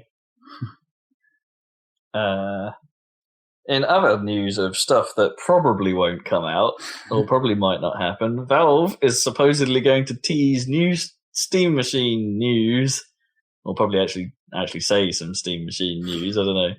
Finally, rather than tease it. We're going to tell you some news soon. Yeah, that's what they've done already. They've already teased the news, and they're going to release some information about Steam Machine at GDC. Cool. Well, it's been ages, so yeah. I hope presumably we might see the next controller prototype or something. Well, I thought they were nearly done with that thing. I don't know. Now it's got a stick on it and everything. Yeah, they have changed it quite a bit. Other news of things that aren't going to happen, because there is more somehow. The Wii U feature known as TV will not release in Europe, because apparently it's too fucking hard. No surprise there, really. And yeah, that's not that difficult. Trying to build something like that is pretty nuts. It was effectively trying to do a bit like what the X-Bone does, then sort of create some kind of consolidated way of manipulating your TV viewing experience. I think it's out in the US in certain works under certain regions, under certain services, but the European stuff was just too much of a kludge of standards, and and too many different service providers to really make it work. So they've given up. And it's like, does anyone remember what the fuck it was anyway? I don't think so. So I don't think anyone will miss it. And stuff that probably will come out news. They're making another Terraria game. Oh. I think we kind of already knew that. Yeah, because there has been word about Terraria 2. Yeah. And the fact that, like, you know, Starbound and all that stuff. Yeah. But it's got a name now. It's called Terraria Otherworld. That's terrible. Yeah. So what's the deal with this versus Starbound? Yeah. Don't know. Well, any of the other games that have come along to be basically exactly the same recently. Less space. I don't know. Maybe. Yeah, don't know. I know nothing. But... Well, Terraria was a good game. That's for sure. So, can't be bad news. Well, given that Starbound hasn't exactly set the world on fire. Because they still haven't fucking finished making it. God damn. How is that possible? Do you reckon it'll come out this year? Probably not, I'm going to say. That's my bet. Yeah, I'm with you on that one. I don't think it will see the light of day this year. And there probably will be at least one more patch. Yeah, how many patches will they release this year? Is it just going to be one, you reckon? On the other hand, they had been suggesting about the last big patch that they did. They had been saying several times about it that, like, this patch, there probably wouldn't be very many more before it actually comes out. Like, maybe one or two more major patches. But considering how long it took them to make this one major patch since the last major patch, that can still be like another 2 fucking years at this point. Right. But, you know, the way Starbound is at the moment, it doesn't seem like... It seems like they wouldn't be so much patches as they would be just, like, content additions. Because there's not a lot of shit in that game at the moment, and there needs to be a lot more shit in that game. Yeah, I guess. Oh, that is your major flaw, isn't it? That it just isn't enough. Yeah. And it's not linked together in any way. It's just like... There's no, you know, since the last patch where they added like the hub and the quest system and all that stuff, it started linking bits together, but it's obviously still all temporary, more or less. Well, that's news. There's one more bit of news, tiny bit of news. It's like not really news that we can really comment on that much. Not really news at all. No, but in news of things that have come out. Okay. To sort of turn this around a little bit. Covering past, present, and future. Yeah. Reflections are back, guys. Sort of. Yeah, I want to play me some Driver. Well, you can't. Well, you can. You can go back and play those old ones, but sweet. They've gone off beat and made Grow Home and sort of just announced without any pre-release fanfare. It just sort of came out. Because Ubisoft wasn't actually interested in it. It turns out, no, like they publish it and everything, but it's just like I don't know if Ubisoft really cared or something. No, because it hasn't. The game itself doesn't have Uplay support, which is weird. It's come out on Steam and it's not. It's weird. It's weird from that perspective, but in the way that Starbound hasn't set the world on fire, this apparently is kicking ass, like critically. Yeah, I don't know. It's like, from what I've seen of it, it looks kind of cool, but I wouldn't say it's fucking amazing or anything. No, there's something about the atmosphere or something, and the feeling it gives you when playing it is the gist of what I've picked up from things. It's like I'm sort of with you, and that it doesn't, you know, mechanically and I don't know, perhaps like when you consider the parts of it, perhaps there's something missing in terms of, because it just seems to be a climb and collectathon, but somehow there must be something to it for it to be getting the reaction that it is, and it's not that expensive either. So it's like it's released at like £6 or £7 or something, which isn't bad. So Reflections are back, yo. Made a game that's not based on Destruction Derby physics. Well, maybe. I don't know. Maybe the actual physics in that game. They're going to do a 360 and have some guy go, "Whoa!" Best thing about Destruction Derby 2 was the replays just making shit up. Yeah, they did just get it wrong. Yeah, it's like it started off okay, like very reasonably, like what you remembered from the race, and then it just at some point it was like diverged completely. I'm pretty sure I didn't just drive into this wall for 5 minutes. I don't know. Yeah, cool. Man, that game. Destruction Derby 2. What a crazy ass fucking game. Man, we have to dig that out and do a video. Yeah, maybe. Okay, look forward to that, If we listeners. can somehow get it working. Yeah, yeah. You could do the first game as well. Because we played that. Yeah, first game's probably a lot more well known, probably than the second one. The first one's a Probably. classic. Well, if you can't get it working on the PC, maybe you can get a PlayStation emulated version. Yeah, that'll almost certainly work if you don't mind your polygons jiggling. If you don't mind it looking even shittier than It already does. Yeah, It does look quite ass. That game. Seriously ass, yeah. Oh man, Screamer. That's just Screamer weirdly 2. thinking Yeah. of games of that age. Man, last time I tried playing Scream 2, I think it was relatively recent. It was probably nearer to now than it was from when we actually originally played Scream 2 the last time I tried playing it. And That could not have aged well. no, mainly because you can't turn the resolution up like at all. So it's like There is a 640-480 mode. yeah, that's it. The high res 640 by 480 VGA is really fucking ridiculous to look at nowadays. It's like, how did I even interpret anything that's going on here? Yeah, but we didn't even run it at that, didn't we? No, Did we were running it at 320 or whatever. Yeah. I think I had it running in the high version. Yeah, I at think one you might point. have done. Yeah. Eventually, yeah, when we were playing it for realsies most of the time, though, our systems were not powerful enough to deal with that. Like, this is when I was running the Pentium 166, that kind of crap. Yeah.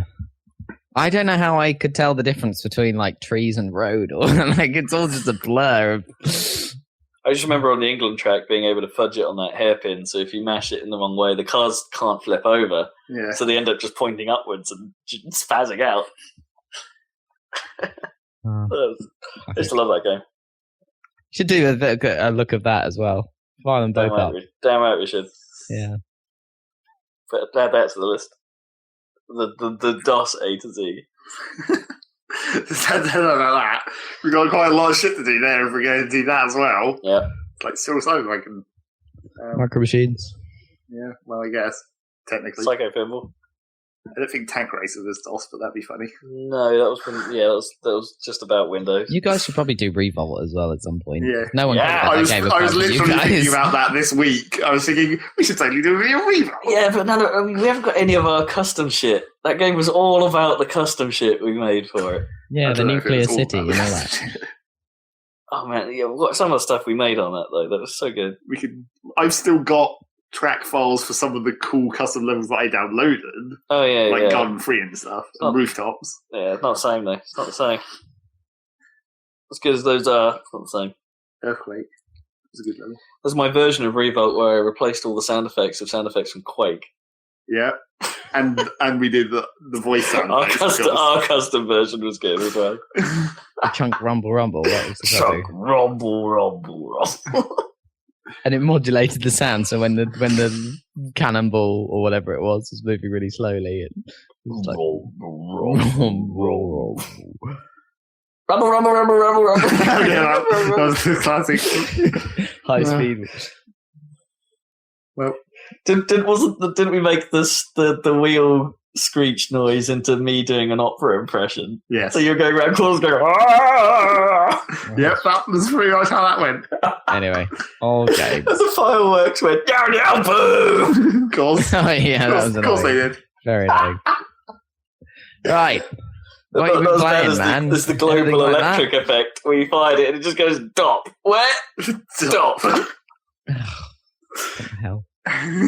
They're so stupid. You've been playing anything you haven't modified the sound effects for lately? Oh man, I wish I could play more things I could have modified to sound for. Yeah. I guess, in terms of games you can modify, I played some iDub. That's kind of modifiable. Okay, tell me And more. then you can make your own theme. When you're making your teams and stuff, you design your own character graphics. And Cool. You can give your team a theme tune in its rudimentary song editor, which sound like garbage, but it's hilarious. Sweet. Rudimentary. IDARB is a fucking mess. What's this? But that's kind of the point. And that it's one of these mini sports games, and it basically plays out a lot like I don't know how it really plays out. Like it's basically like platforming football in a way, platforming football, basketball, sort of. It's 2D. You jump around with platforming controls. You can pass the ball to your teammates through certain platforms if you get it right, and you have to shoot at a goal, and then at the enemy team's goal. And the further away you make your shot, and the more stylish your passing plan was before the goal was scored, the more points you get. And that is basically the game. That is it. It's pretty much, yeah.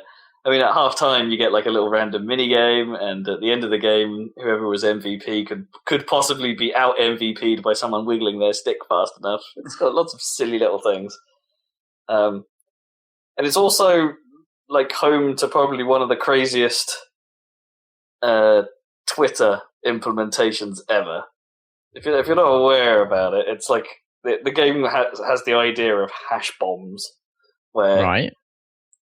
While you're playing the game is designed for streaming. So while you're playing the game on screen, there is a live Twitter feed to IDARB wire, and there's a there's a code on screen as well.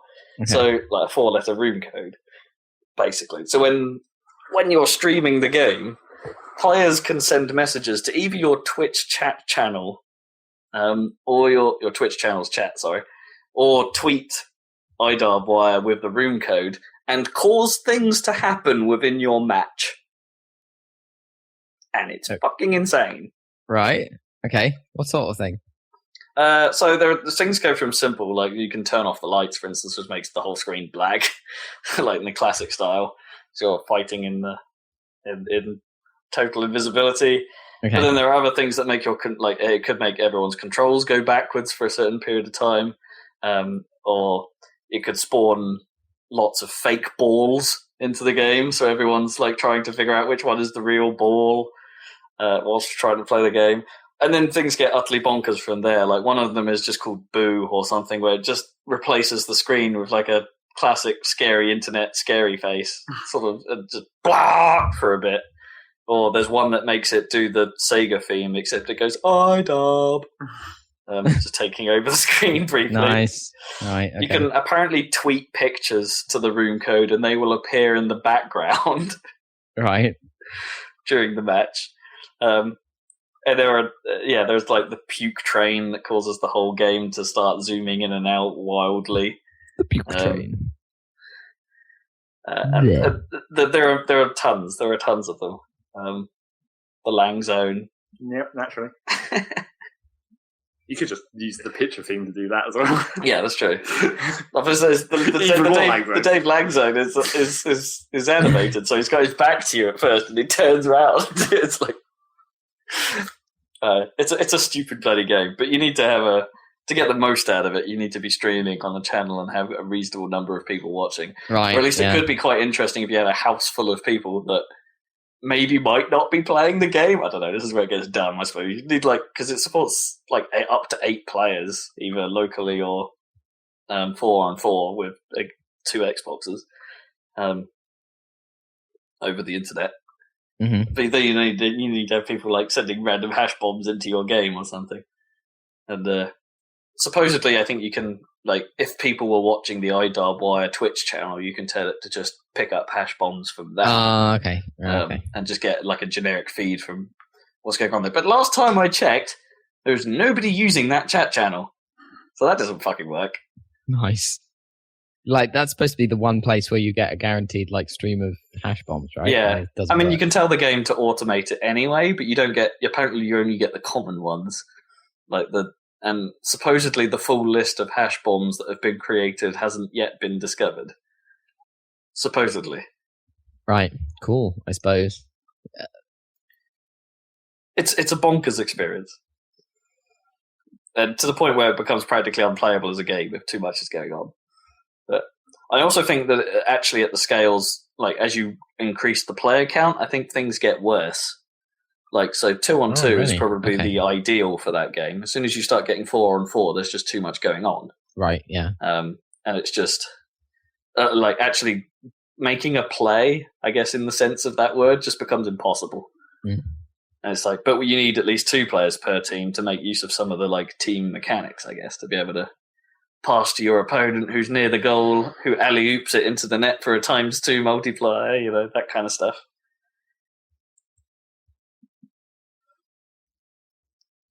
It's yeah, that's pretty much all there is to it, really.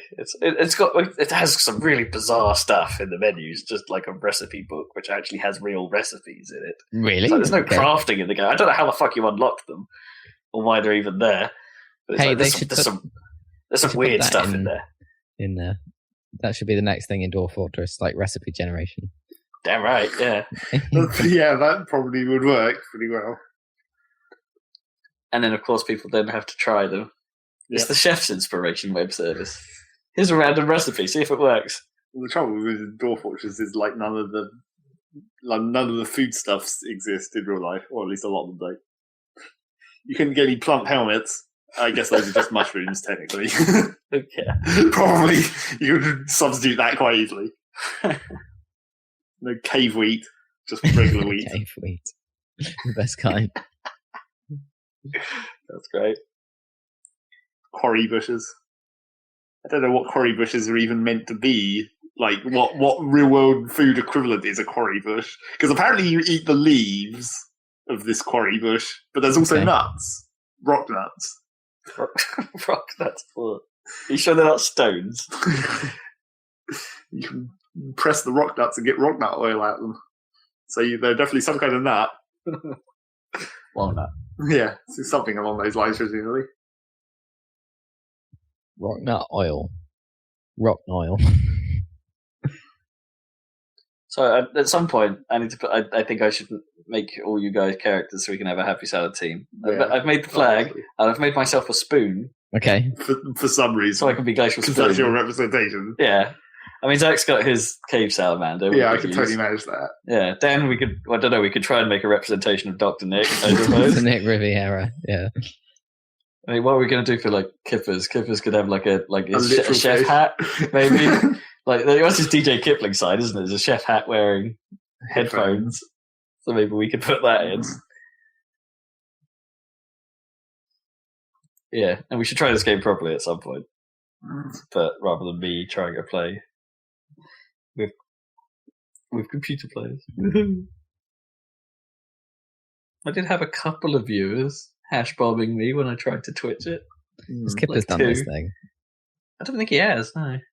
Killers doesn't play anything about Counter-Strike. Nope, he's gone all Counter-Strike all the time now. There was one evening where he did some Drawful, so I was like, yeah. Yeah. I'll have to get in there and fucking beat everyone again, yeah. Apart from I didn't that time. I killed like seconds, so it's okay. Still, goddamn you. It's one of those games where it's just like, how can you be good at this? Like, how is it possible to be good at this? Because that game is just a matter of figuring out how the game thinks, even though it's a drawing game and you're having people draw stuff. It's like you sort of work out the type of things the game says, because even though they're meant to be like random, it's like you can sort of tell in some cases where it's like that's out of these answers, that's definitely the game's answer, because that just sort of fits the style of the game. And that's the trick to winning on the other side, to make your answers look more like the game answers. You have to realise how that works. Because that was one of the things that came up in that session when Kippers was playing on Twitch, where the game answer had a question mark. And I was like, well, that's obviously the game's answer. Because none of these fools know to put question marks on sometimes. Sure. There's some of that. But then people could have put that in just to throw you. Well, no, that's what you have to do. Once you realise that the game will occasionally put a question mark or an exclamation mark, or multiple exclamation marks for no apparent reason, then you do it, and then you win, because you've tricked people. But then even when I know that, it doesn't go my way. Like, for some reason, I'm the one that is subtly not quite the same as yours. Like, we last time we played it, I'm pretty sure you and I often had the same dumb joke that we tried to suggest. Yes, and like yours was the one that was picked. That is the problem with our. Well, that's sort of a different problem where because if someone knows the answer, they try and put in a subtle twist on it. If two people think they know the answer, but they don't actually know the answer, but they're thinking the same way, then that makes people think that one of those is the actual answer. Yeah. But they just never pick one. Boo. I suppose it's my classic gaming luck theory coming into play again. If it could go 50-50, it won't.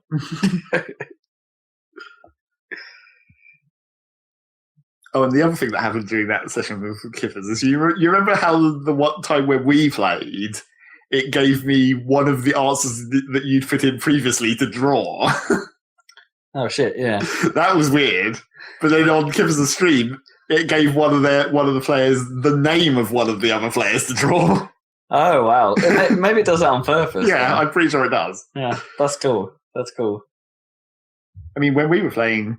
Naomi came up with the question. The thing to draw was everyone in the room, which she did an amazing job of. Yeah, she did really well at that. Sweet. Of course, I think everyone got similar. Again, because she did such a good drawing of it, all the answers that were made, or most of the answers that were made, were pretty close to that. And it's like, oh god damn it, what's just the right answer? Yeah, fucking Drawful's amazing. Yep. Yeah, next time you're here, Dan, we definitely need to play that shit. Sure. Well, I wanted to come over soon, but I think the trains are still fucked. In Suffolk News, they're not running. Suffolk News, are they? I don't know when they're back running. Well, they don't running. They're not on a Saturday or a Sunday for like months. Crap. Maybe I'll take the Monday off and travel back then. Then I can come after your birthday. Anyway, stuff. What else have we played? Well, here comes some ridiculous shit. I played some CS still, a bit more CS. I finally ranked. I didn't rank that badly actually, surprisingly. Did you rank better than Kivers to piss him off? No. He's a silver 5 and I'm a silver 3. Presumably his rank has changed since he ranked, though. Yeah, he's gone up since he. I think we both came in at silver 2. I think he came in at silver 2 or 3 or something. So I've at least come in at about the same point. But he's managed to get up to silver 5 in the meantime. Apparently, it takes a long time for your rank to change. Well, yeah, I'm not that surprised. I still really, really suck at that game, and I really, really hate a lot of its mechanics. But it's still kind of fun to play and tense in a way that few games are, and it's still slick. I just kind of hate myself. It's Counter-Strike. It's Counter-Strike. Yeah. What more can you say?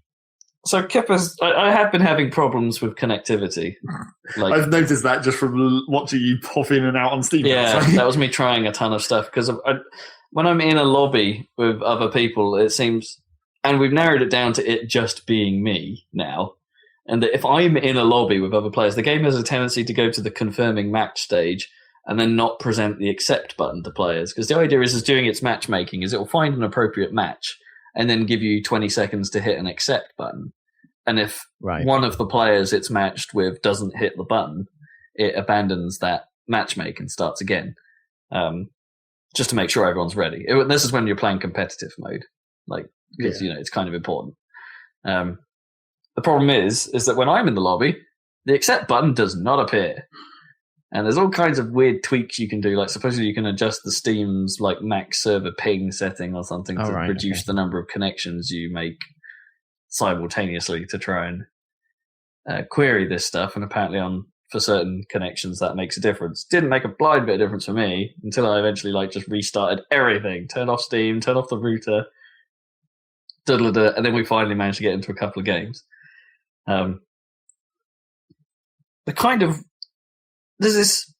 Kippers introduced me to this weird third-party service that has turned up called Faceit, which seems to be something that tries to essentially like be an alternative server provider for games like Counter-Strike and stuff like that. So Face It, in terms of Counter-Strike, provides its own ranking and ladder system.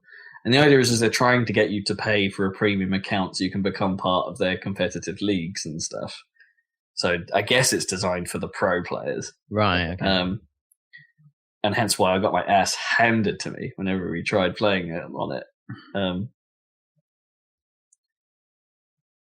And also, as it turns out, quite a lot of Counter-Strike players who talk during the game are dicks.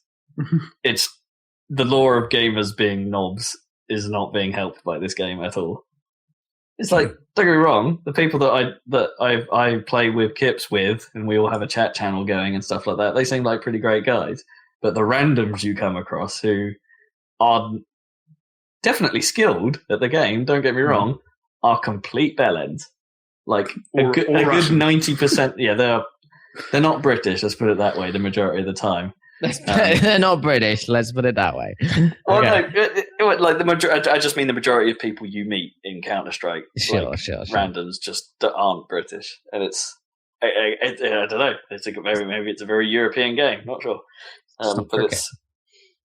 And I don't mean that in a bad way. That's not the point I'm trying to make. It's just that 90% of them are douchebags, if not more than that. And it's bad. It's really frustrating.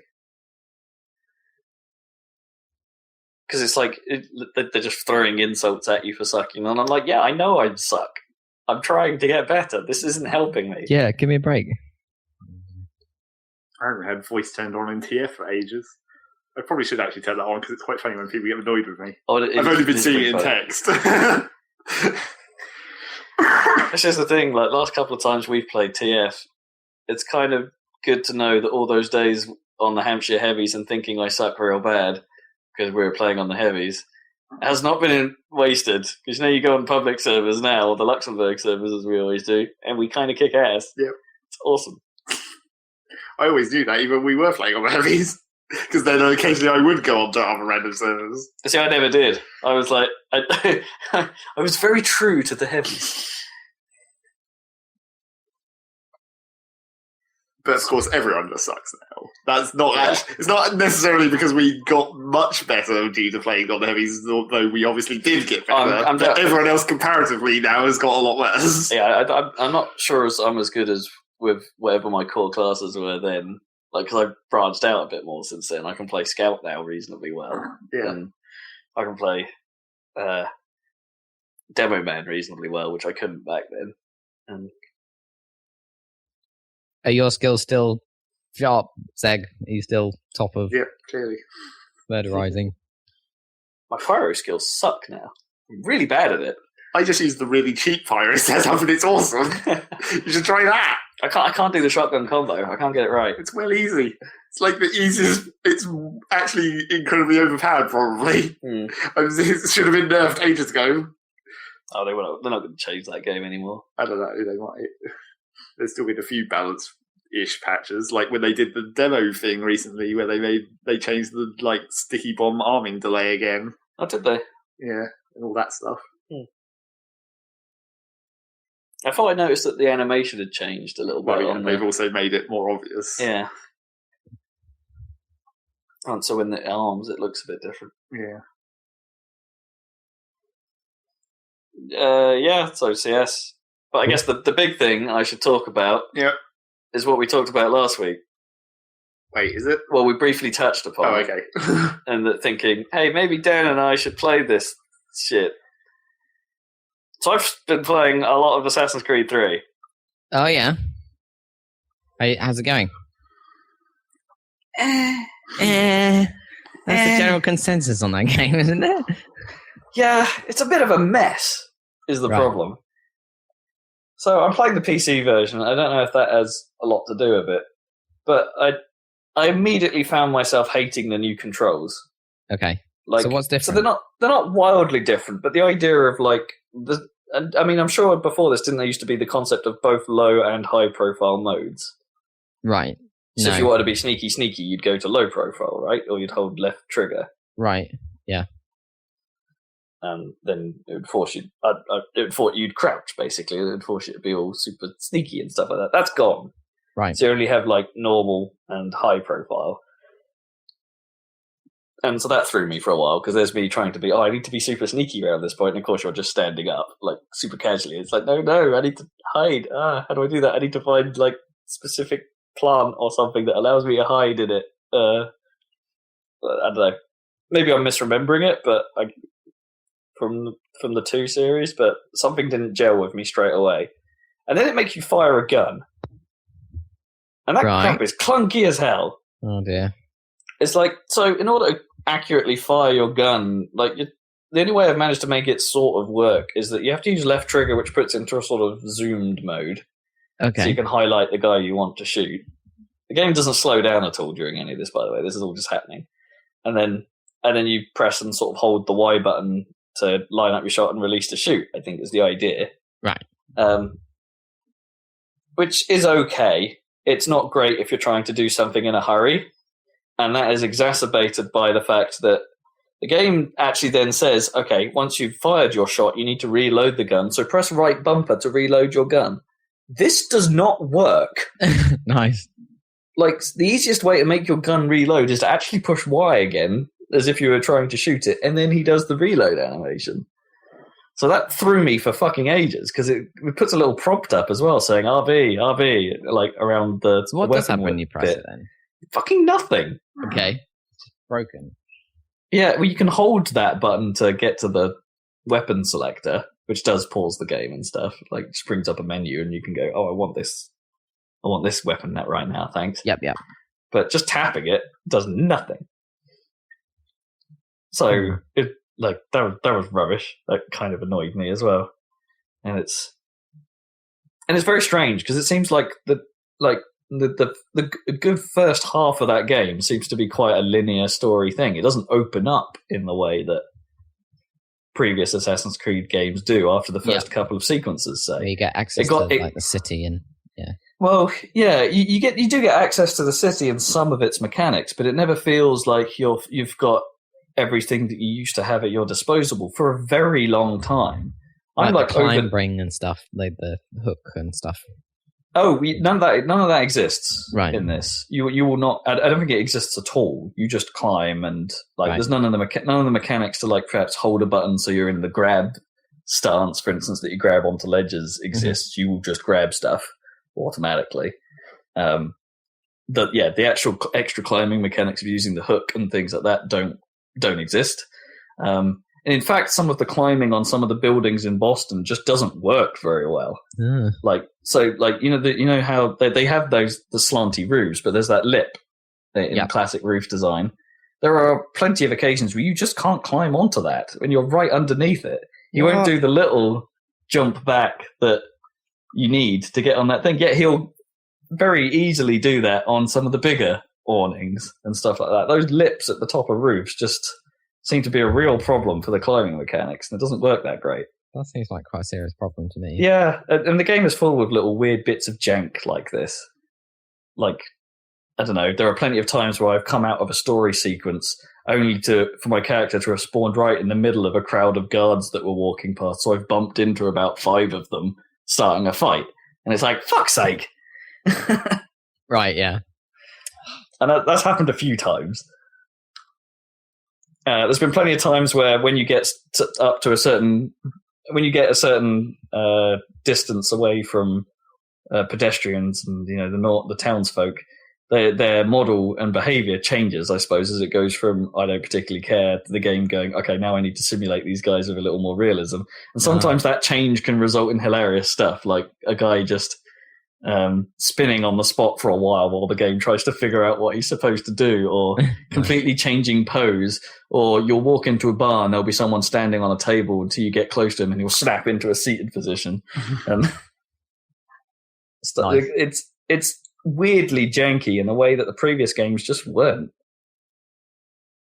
And that's almost a bigger problem than its structural issues.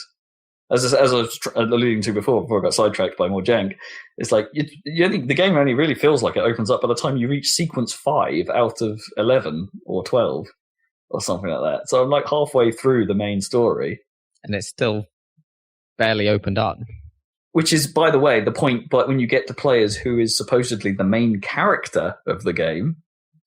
Oh, you're not. There's a great, actually, to its credit, the first 4 sequences are such a misleading bit of story.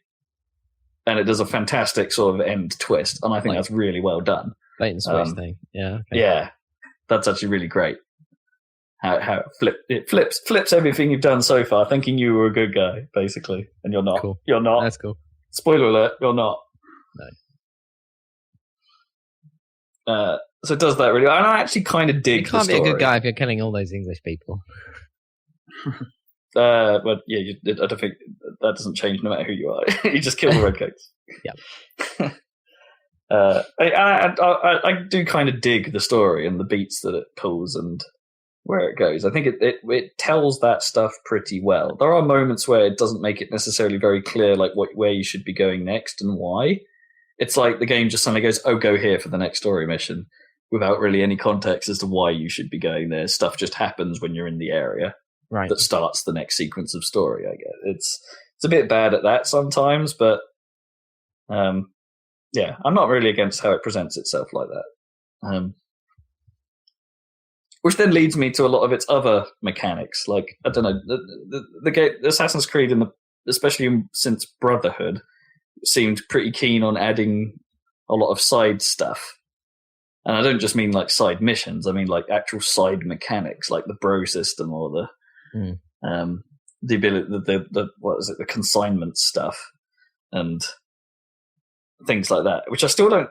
And this game does away with a lot of that and replaces it with other stuff, but to very mixed results. So what does it have instead? So you still get recruits, but you don't need to train them anymore, it seems. Or at least I don't have access to a system, or I've never seen any system like it thus far about that. You get recruits by doing liberation missions, as they call them, which are a bit like the just help a dude out of a situation. They're a bit more involved than that now. Like, you have to do several little tasks to several people, and then word gets out, and one of them will sort of say, "Hey, I think you're doing good around here. What can I do to help?" and stuff like that. And then you eventually get a recruit and things like that. So actually, the way by you get the recruits seems better. But then once you've got them, they just become another guy you can summon with the bro button, and that's it. That's all you get out of it, right? Kinda, yeah. There are different classes of recruit you get. So I've got 2 at the moment, and one of them can do the assassinate thing, and one of them can do a marksman type thing, and will sit somewhere with a gun and shoot people from afar. But I haven't really seen the benefit of either. Really, I've barely used it thus far because I haven't had it for very long. Right, and the one time there was a couple of times. The couple of times I've used it, it didn't seem that effective. Even in the mission where it suggests, "Hey, why don't you press LB to summon your marksman at this point?" By the point, like, I was pretty much about to just complete the mission when it suggested it. It's like, nope, don't need it. I've just killed the target. Cheers, guys. Sorted. All done. Stealth that one. And it has all the classic problems, I suppose, with the optional objectives as well. Don't fucking try them. Some of them are busted as hell. It's just impossible kind of objective that you would either can't really do without replaying because of the mechanics, or ones that it just puts you into situations when you come out of a cutscene that you just can't avoid doing anything about, so you lose it. Oh, so annoying. So just don't worry about the optional stuff. Just do the mainline stuff and you'll be fine. There's also a weird crafting system at your homestead. So the homestead is like, I guess, the replacement for the town in Assassin's Creed 2, I suppose. Where you the one you build up over time or whatever. Yeah. In 2. So there are missions about where you can get hold of even new people to work in the homestead, or to increase the capabilities of your homestead, which then ties into a crafting system. So you can use the stuff you've gathered through hunting, which is a pile of boring crap, and just general the resources that people in your homestead have for sale. So you buy them off them, and then you can combine them using artisans, which are people that you may have working on your homestead, like a woodsman or a woodworker. for instance, and turn them into other things. And then those other things you can send on a convoy to market to make some serious dough or something. It's like that system hasn't fully expanded itself to me yet. I have no use for it right now. Right, but it's just there. Yeah, I honestly don't know what the point is. I think you can, using that system, create yourself gear that is otherwise unavailable anywhere else. Okay, but I'm not 100% sure how. I don't know. I've had no need to go to a shop and buy fancy stuff yet, or at least I haven't felt the need to, or the game hasn't explained that I can very well. I think it tutorializes itself really badly as well. It just doesn't explain itself clearly. Okay. Most of the time, if a new concept comes up, it appears in a little window in the top right corner for about a second. I hate that. Can you like go back to the menu and like play it back, or no? There is a notification system in the Animus where you can go back and see the last few things that have been popped up in a sort of log. But it's just not very good. It's the whys. It's not necessarily the you cans. It's the whys. Why would I need to do this? Right. It feels like there's a lot of that game I just don't get. But at the same time, it does still have some Assassin's Creediness to it. I've got to get on its defense now, I think, and that it's. Oh, and the combat is shit now as well. Sorry, they've done something to that. By the by, yeah, they've done something to that now, so it doesn't feel right. It doesn't feel as. It was always a bit crap. Let's be like the big crowd fights never felt quite right, but you just got into a combo chain and won. At least that was somewhat satisfying. I don't know. Something about it now feels a bit clunky and a bit hard to read, and again, doesn't really teach you very well how it works. It's up to you to try and figure it out. So, in his defense, it's not a bad looking game. I think some of the facial stuff during some of the main mission cutscenes is pretty great. Cool. The visuals of the boat stuff is pretty awesome. Yeah. No wonder they took that stuff and made basically a whole game out of their neck. Yeah, the boat stuff and some of the missions, the side missions that can play out as a result of naval stuff. Even the little areas that it leads you to, which are like little missions, basically little set piece missions. Those are all pretty great, actually, so far. Okay. And I'm kind of enjoying that stuff. Which again, if Assassin's Creed 4 is anything like this stuff, I'm on board because it's quite enjoyable. Also, they this is another negative, but goddamn it, they do seem to. So the bits of American history that it is touched on so far, they feel so ham-fisted and like really? Just shoved in there. They've somehow managed to make things like the Boston Tea Party quite dull. Nice. The Boston Tea Party was that interesting, really. I don't know. Yeah. I don't know. Just people pushing crates into water. That was pretty much how that played out, yeah. Yeah, but you have to know why and like what was going on and stuff. It wasn't just... They don't do a great deal of explaining that, particularly. Hey, do you want some spoilers? The Templars are using the money they make from ship-quality tea to fund their efforts to buy out Indian land. Or Native American land. If that makes more sense. I was like, hang on a minute, India. And, because you're a Native American... The tea comes from the tea comes from the other India. Yes, that's why I was confused for a minute. Yeah. Yes. East India. Did you say shit quality or ship quality? Shit quality. Okay. Because I can imagine ship quality tea being a thing as well. Yeah, that's probably accurate. Ask Creed. So you're gonna, knowing you, Rob, you're gonna play it through to conclusion. Yeah, because that's what Rob does. Yeah, that's what I does that. He does it. He just does do. Yeah, do that though, don't I'm going to carry on. Violets are blue. I'm still holding out. Be like it is, but it do. I'm sort of holding out hope. You're hiding out hope. Diz. You're hiding it. Hide that hope. That eventually some of these mechanics will come together, perhaps towards the end, and perhaps like making some of the more open worldy stuff make more sense. But as it stands, it just doesn't feel like it fits. Right. Yeah. I have Also, the Desmond story hasn't got suspicions. very anywhere yet, so I don't know what happens with that stuff. Fucking hell, that shit never. But I think that stuff does happen in that game, right? But I really don't care. But supposedly it's the end of this storyline. But Desmond. Cool. I think we better move on to Zach unless you've got any other pressing things. Cool. Zachary Burgess. Woo. What have you been playing, man? Well, I haven't really been playing all that much of Guild Wars, but I wanted to mention something in it anyway.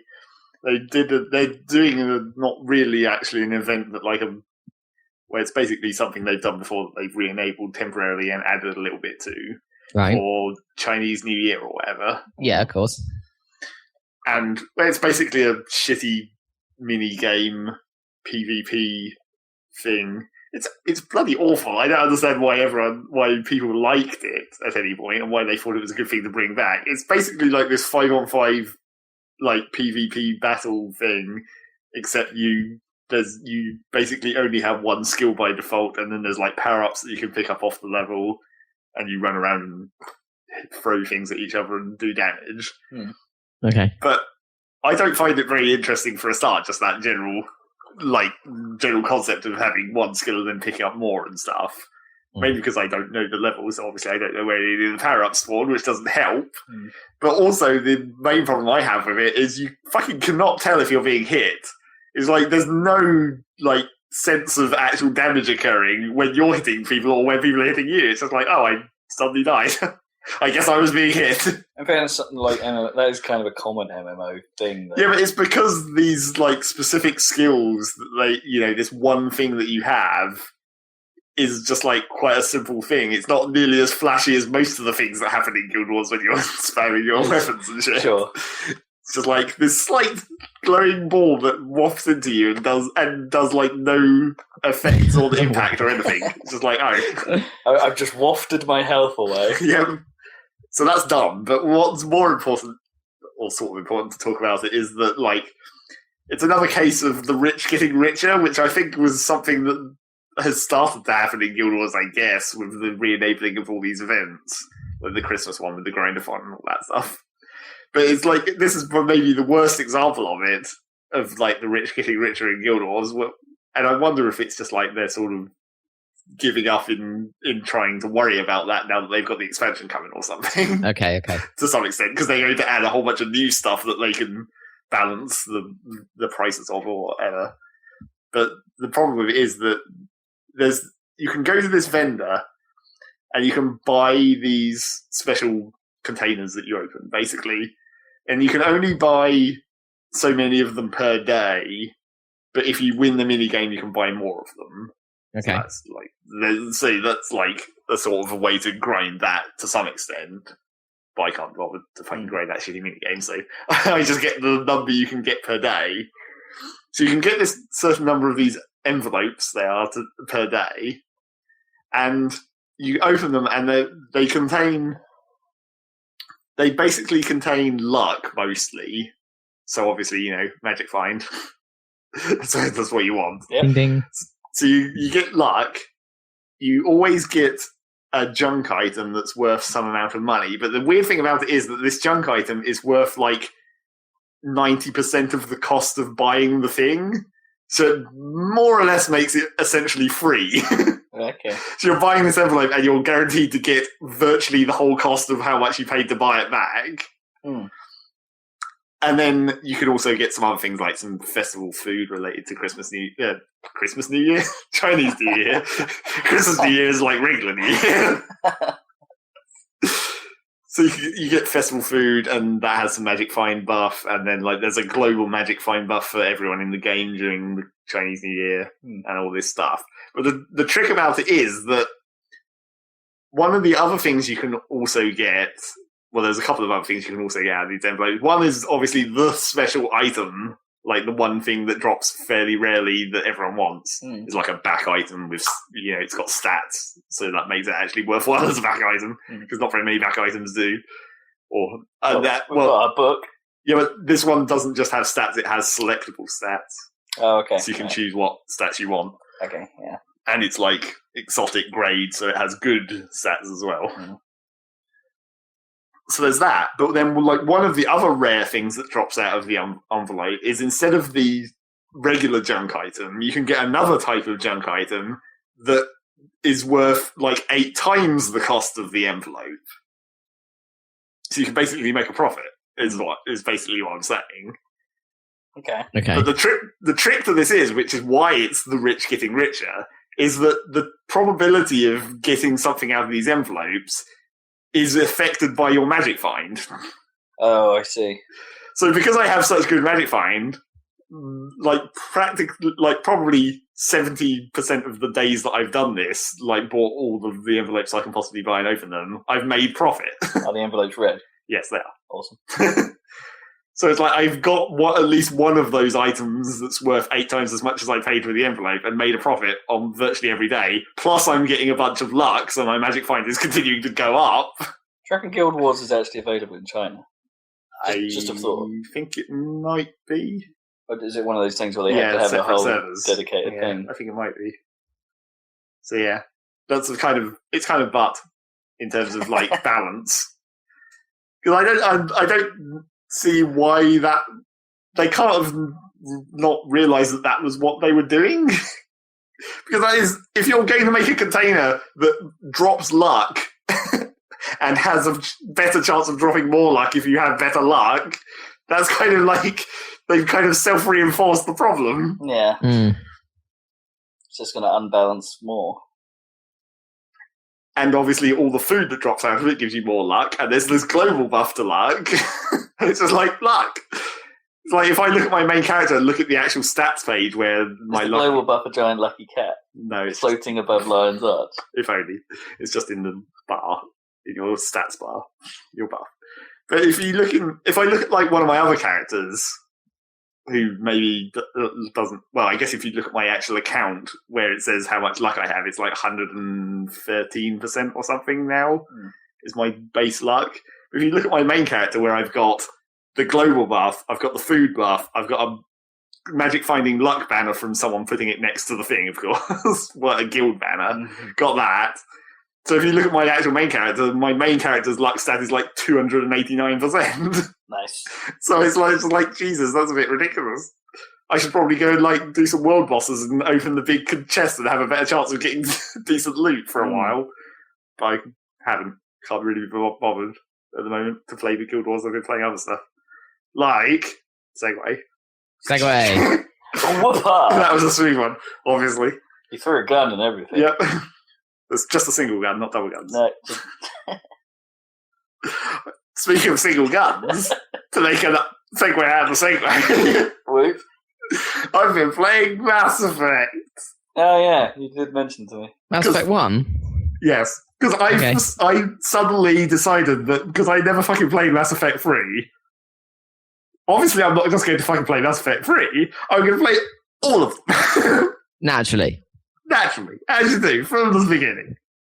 And not only that, I'm going to play probably most of them twice because I want to actually see the Renegade version for a change. Because every other time I've played Mass Effect, I've always played Paragon. Yeah, you should totally see the Renegade version. It's cool. So you're going to play the whole thing through Renegade? Or no? Well, originally I was thinking I was going to play it through everything twice. But luckily, I discovered that discovered and decided that I was only going to play Mass Effect 1 once, because I still had a Mass Effect 1 save of my last Paragon character.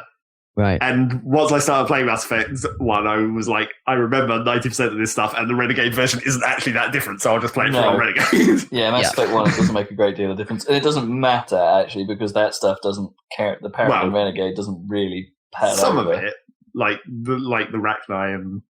Oh, yeah, the Rachni is the classic from the original. Yeah, your story decisions, but like your Paragon Renegade status. Points, you get a tiny bit in Mass Effect 2. Yeah. So I played through the whole of Mass Effect 1 in Renegade, which is, you can sort of tell that it was the first time they were trying to do it because of the way the Renegade doesn't really work that well. Yeah. Well, because the trouble with it is that, like, most of the time you have to do, like, a couple of neutral options to even get anywhere in the conversation where you could use the Renegade option. Because most of the, like, downwards options at the start of conversations are just like, fuck off. And that just ends the conversation. So normally you have to go like a couple of neutral options in until you actually get to an actual renegade option where it's like be annoying, which makes you seem kind of crazy. Yeah, because the tone suddenly shifts. Yeah, because you're like neutral, punch you in the face. Yeah. Particularly with that reporter. Yes. With the reporter interview. Oh, classic. Like, that's the whole point of playing Renegade is to punch that woman in the face. Yeah, pretty much. Pretty much, yeah, at your earliest opportunity. But the trouble with that is if you do it at the earliest opportunity, you literally seem crazy. Yes. And you do actually, I think you miss, like, the conversations don't happen. I don't think you get as many of them. Yeah. If you punch her early. But the trouble with that is that, like, even when it seems like an opportune moment to punch her, you still seem crazy. Yeah. Mainly because, like, the whole idea of the punching thing is what Shepard actually says at that point is, like, I've had it with your snide accusations. Yeah. And even the one bit of her saying stuff to you that is actually sort of a snide accusation, it's still not really extreme enough for you to fucking punch her. so it just seems completely weird and out. Well, it's the fact that he says it and then punches her is the thing, isn't it? If this was Korea, it takes so long to like he walks into position and like sets up and then punch. Yeah, nice. It's not because if it happened for real, wouldn't it? You'd just be she'd barely have time to finish a sentence and you'd be like whack. Yeah, exactly. It's dumb. So yeah, that was pretty dumb. I play for all that, and I still find it vaguely annoying that the renegade option right at the end is let the council die when that's actually the good option. Yeah. You don't sacrifice your one shot to destroy the fucking Reaper to save the goddamn council. Not that you actually do sacrifice it, but you don't risk it. You fucking ignore the council and destroy the goddamn Reaper. Yeah, makes sense.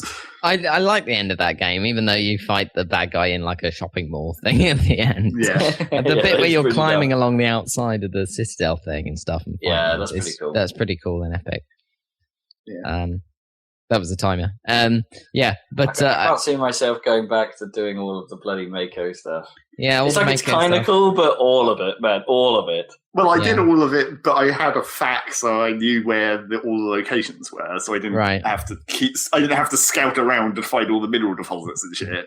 I was just like, I'll just go to each of the locations real fast, and then, I never thought the Mako was as bad as everyone said it was. It's like I was fine with it. Yeah, I mean, I was fine with it in terms of how it handled and the sort of sometimes puzzly nature of getting where you needed to go on the... I mean, I thought the terrain was a bit low detail. Well, yeah, it was. It was kind of like just a bump map. Yeah, and, kind of a crap one at that. But, I never had that much of a problem with the handling of it all. I did have a bit of a problem with the sort of... the fact that there are so many explorable planets and almost all of them were dull. Well, and then, or if you did find something, it would be one of those cookie cutter bases. Well, yeah, but which like sucked. In reality, like all the explorable planets were all dull because there wasn't anything. It was just like there's always two to three mineral patches. Yeah, there's always a down probe. Yeah, and then there's like a base, and that's inevitably linked into a story mission at some point, or not story side story mission. Kind, yeah. Although those were quite annoying if you stumbled on one that was super high level. Yeah, and you weren't ready for it yet. There were a few of those that was just crazy difficult. That was another thing I used the fact to do, where it's just like I never went to anywhere though where I didn't know what the side story was. Yeah, I was like, okay, now I've got this side story. I've initiated this side story, so now I can go and do this plan. Because I think there's either like a biotic convent or something you stumble upon. You can stumble upon quite early. And that's really hard if you do stumble upon it early. Oh, yeah. I do remember that. You don't do any fighting. Yeah. No, I think maybe that's not the one I'm thinking of then. There's one where you basically walk in the door and there's a tons of people going, go, go, go! Or whatever it is they repeatedly shout. I will destroy you. Yeah, that's the one. That's what the biotics say. Yeah. That's their phrase. I will destroy you! Enemies are everywhere. Yeah. They've seen it. I've just started Mass Effect 2, so I've only had they've seen this a couple of times so far. They've seen this. Mass Effect 2 is great. I like that game. Yeah, that's pretty genius. And then, so Mass Effect 2, with the slight exception of how its story plays out, like the whole it's race against time. Yeah, it's a race against time. Well, it's not as bad as the first one was literally called a race against time. Wasn't that the first game? Well, that was just a naming mistake. They named the mission Race Against Time. Yeah, yeah, which is dumb. But that was the first game. Yes, you're right. But even so, there was the second one where it's just like, well, we're just going to faff about in the galaxy for a while. Well, you had to upgrade your ship before the suicide mission. Yeah. And you had to do all the stories for all your crew members and shit, so they trusted you. It's just like it didn't feel like it moved the story. Like during all of that time, the story of I like that best though. Across like, the trilogy wasn't moving in a very meaningful way. Don't get me wrong, all the stories on their own are quite nice. Yeah. But I felt like there needed to be a more tangible, like, mainline hook for that game. Well, that one had the stupid hive, like a super control and all that shit. Yeah. What's it called? What are the dudes called? Collectors. The collectors, yeah. I don't know. It had the bit in the 3/4 of the way or 2/3 of the way through where the collectors take over your ship and you play as Joker for a short period. Well, that's like that's practically the end of the game, because if you don't go immediately, then all your crew die. Yeah. All the non-essential crew. Right, yeah. All the Kelly Chambers and all that shit. Dr. Shadows. You have to save them.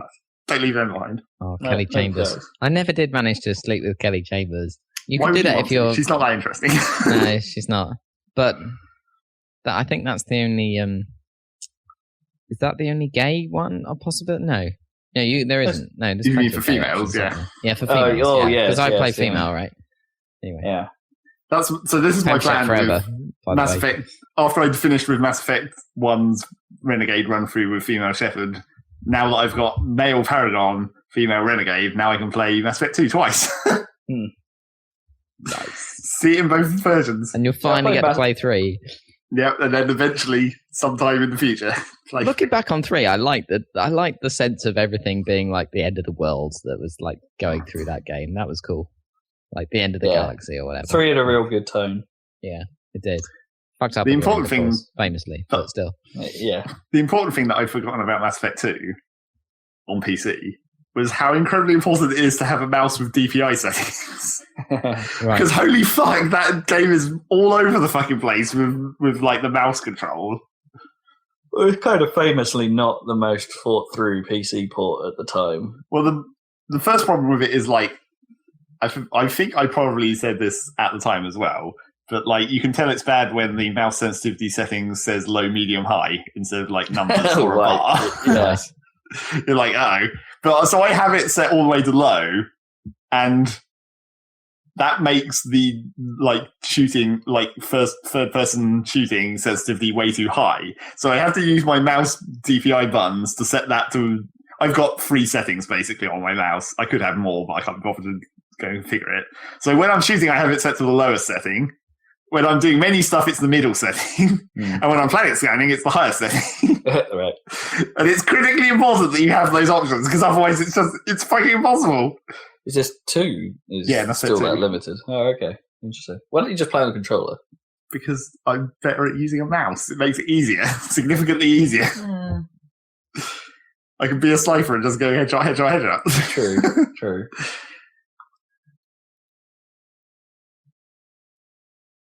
That's what I'm doing also. It's like I guess I'm playing the same Paragon character again, I guess, because it's still using that same Mass Effect 1 file, which is still on my system from whenever I last played that. But so that's infiltrator mode. So it's sniper rifles and pistols, I guess. That was, I guess, one of the major flaws with the first Mass Effect game, though, wasn't it? And that it paid to actually play it through in fairly boring soldier mode first. Yeah. So you unlocked all the guns that you could potentially use on the other classes on a second and third run. Yeah, because some of the other classes were kind of stuck with shitty combos. Because I have actually played through Mass Effect 1 twice. Yeah. I've definitely played through it more than once. I started an insane game as my first experience as Fem Chef or something, and didn't get that far. Well, it's like, you need because it's so hard. You need to have unlocked the stuff almost. Yeah. And it's weird in Mass Effect 2, because when you come into Mass Effect 2, you get some bonuses for bringing in a character from 1. Like if you had loads of money in 1, which of course you did, because it was well easy to get tons of money in 1, then you get like a bunch of bonus starting money in 2. But also when I started 2, because I'd already finished 2, it gave me a bunch of bonus minerals. So I was like, oh, great. So I don't have to do any planet scanning for quite a while. Oh, yes. That's helpful. Because who wants to do planet scanning? I also have the slight problem that I have all the 360 stuff. So if I ever want to really go back to that, got to get that 360 out. And then there was the question of like DLC and stuff, of course. Oh, yeah. I never had any of the the 2 DLC. I had some of the free stuff they released for Mass Effect 3. Well, I had, because of the PC version of 2, you have the sort of free shit that they included in what they called the Cerberus network thing. Right. So you got like that other, you got the character dude, the Zaid. Oh yeah, Zaid was because I got him. He's all attached to the free stuff. There's him. Yeah. There's the hover tank missions. Oh yeah, I forgot about those. Yeah, I had those. If only the Mako had been like that. Yeah. Because those were actually pretty cool. Yeah, they were pretty cool. Apart from not very complicated or that interesting, but it was like the actual tank movement was pretty goddamn good with all the jumping and boosting and shit. It's quite a lot like the I forget what they were called, the weird hover buggies from Unreal Tournament. Yeah, Mantises or something. Yeah, something like that. So yeah, there's that, and well, there's some bullshit as well, like some collector armor. Oh yeah. Don't care about that, obviously.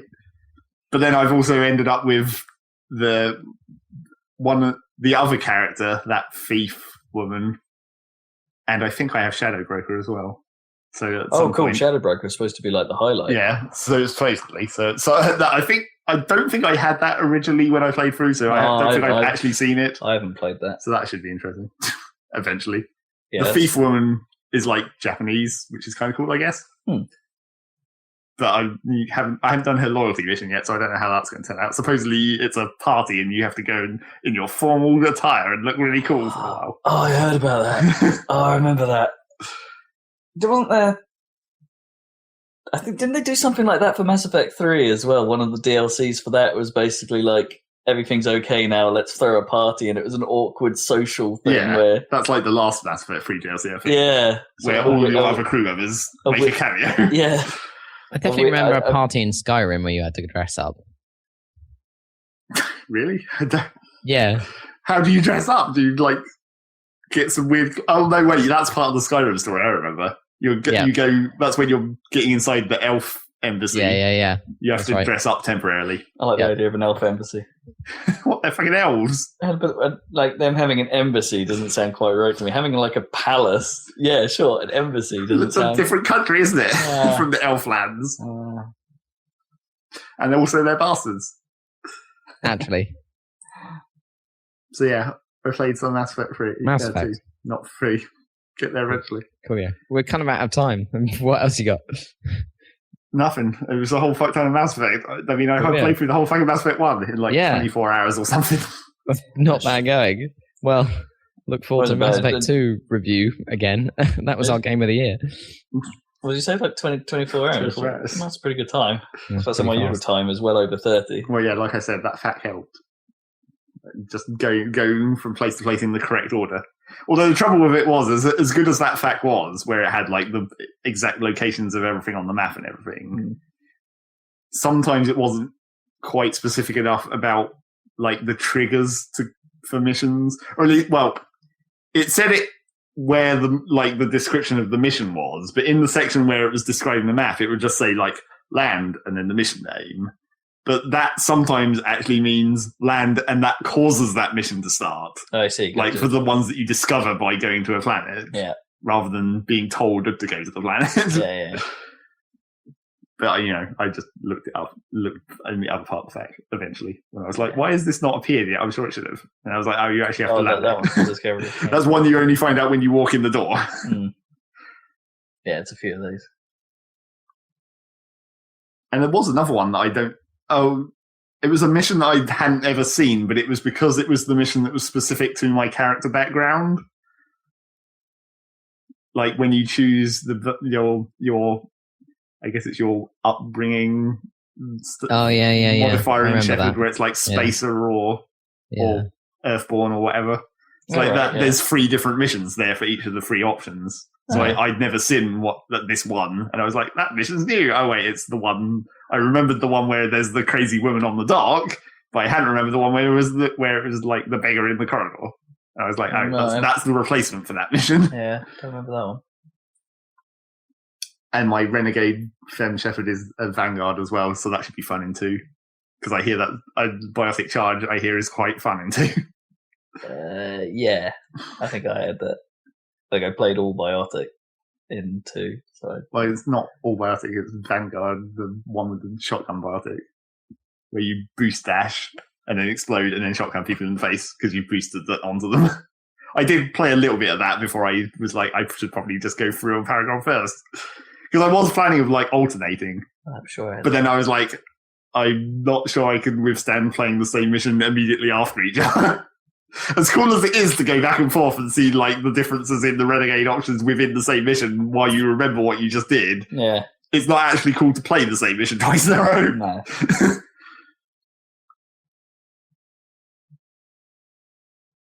Yes, because like Infiltrator in Mass Effect 2, your special power is Cloak, which is really dumb and boring. Yeah. You basically just use it as a damage buff because you go invisible and then your next shot does more damage. So you cloak, aim up a sniper shot, take sniper shot, bonus damage. You don't actually cloak to do anything stealthy, like run around. Yeah. I suppose it could be useful if you're on the ropes. Yeah, you can cloak to save your health. Although I'd forgotten about Mass Effect 2, how like all your powers are on the same cooldown. Yes. So you can only use one and then you have to wait. Yeah. Regardless of which one you use. It kind of sucks. And the ammo powers, of course. Don't forget, start of every mission to program your guns. Yeah. Everyone turn your fire on. I'm so up for some more Mass Effect. Like, Really? I really hope the next... Yeah. I think it was really universe. good, but I don't see why they need to do any more, really. I don't know. Can't they make something else? I think it's one of those universes that could just, it's a bit like Star Trek or Star Wars or anything like that, that there's enough of that universe is rich enough to carry all manner of stories. Mm. Yeah. I'm not 100% sure they'll be able to catch the epicness, like, or if they went super epic again, would it work this time round? There's not much more epic you can do than like giant robot spaceships that are going to destroy the entire galaxy, more or less. Yeah. That's pretty much they've done that. They're going to consume all sentient life. That's pretty extreme. Yeah, I mean, they could do like some kind of war between races and actually have that be like the backdrop to everything. Like they could do the prequel where they were fighting the cat guys. Yeah, but you can't do that because I think we said that before as well. It's like you can't do the Turian Wars because then technology is all shitty, and you can never go backwards in technology in games, as we've discovered. Wow, through like Assassin's Creed and stuff. Yeah, they probably should because man, those pistols and muskets. They're not as fun as using the crazy crossbows. Yeah, but that's because they're shitty. By the time you get to 4, when you're a pirate, you have pistols that work better. I bet, I'm not even sure about that. But. Marginally better. Right, we'll have more updates on Mass Effect next time, I guess, will we? If you're playing through 2 and maybe 3. Yeah. And 2 twice as well. I probably won't finish 2 before next time. Okay, well, probably won't finish one run through 2 before next time. Hey guys, before we go, do you want to hear some the best bit of jank that I just remembered from Assassin's Creed? Naturally. What's that?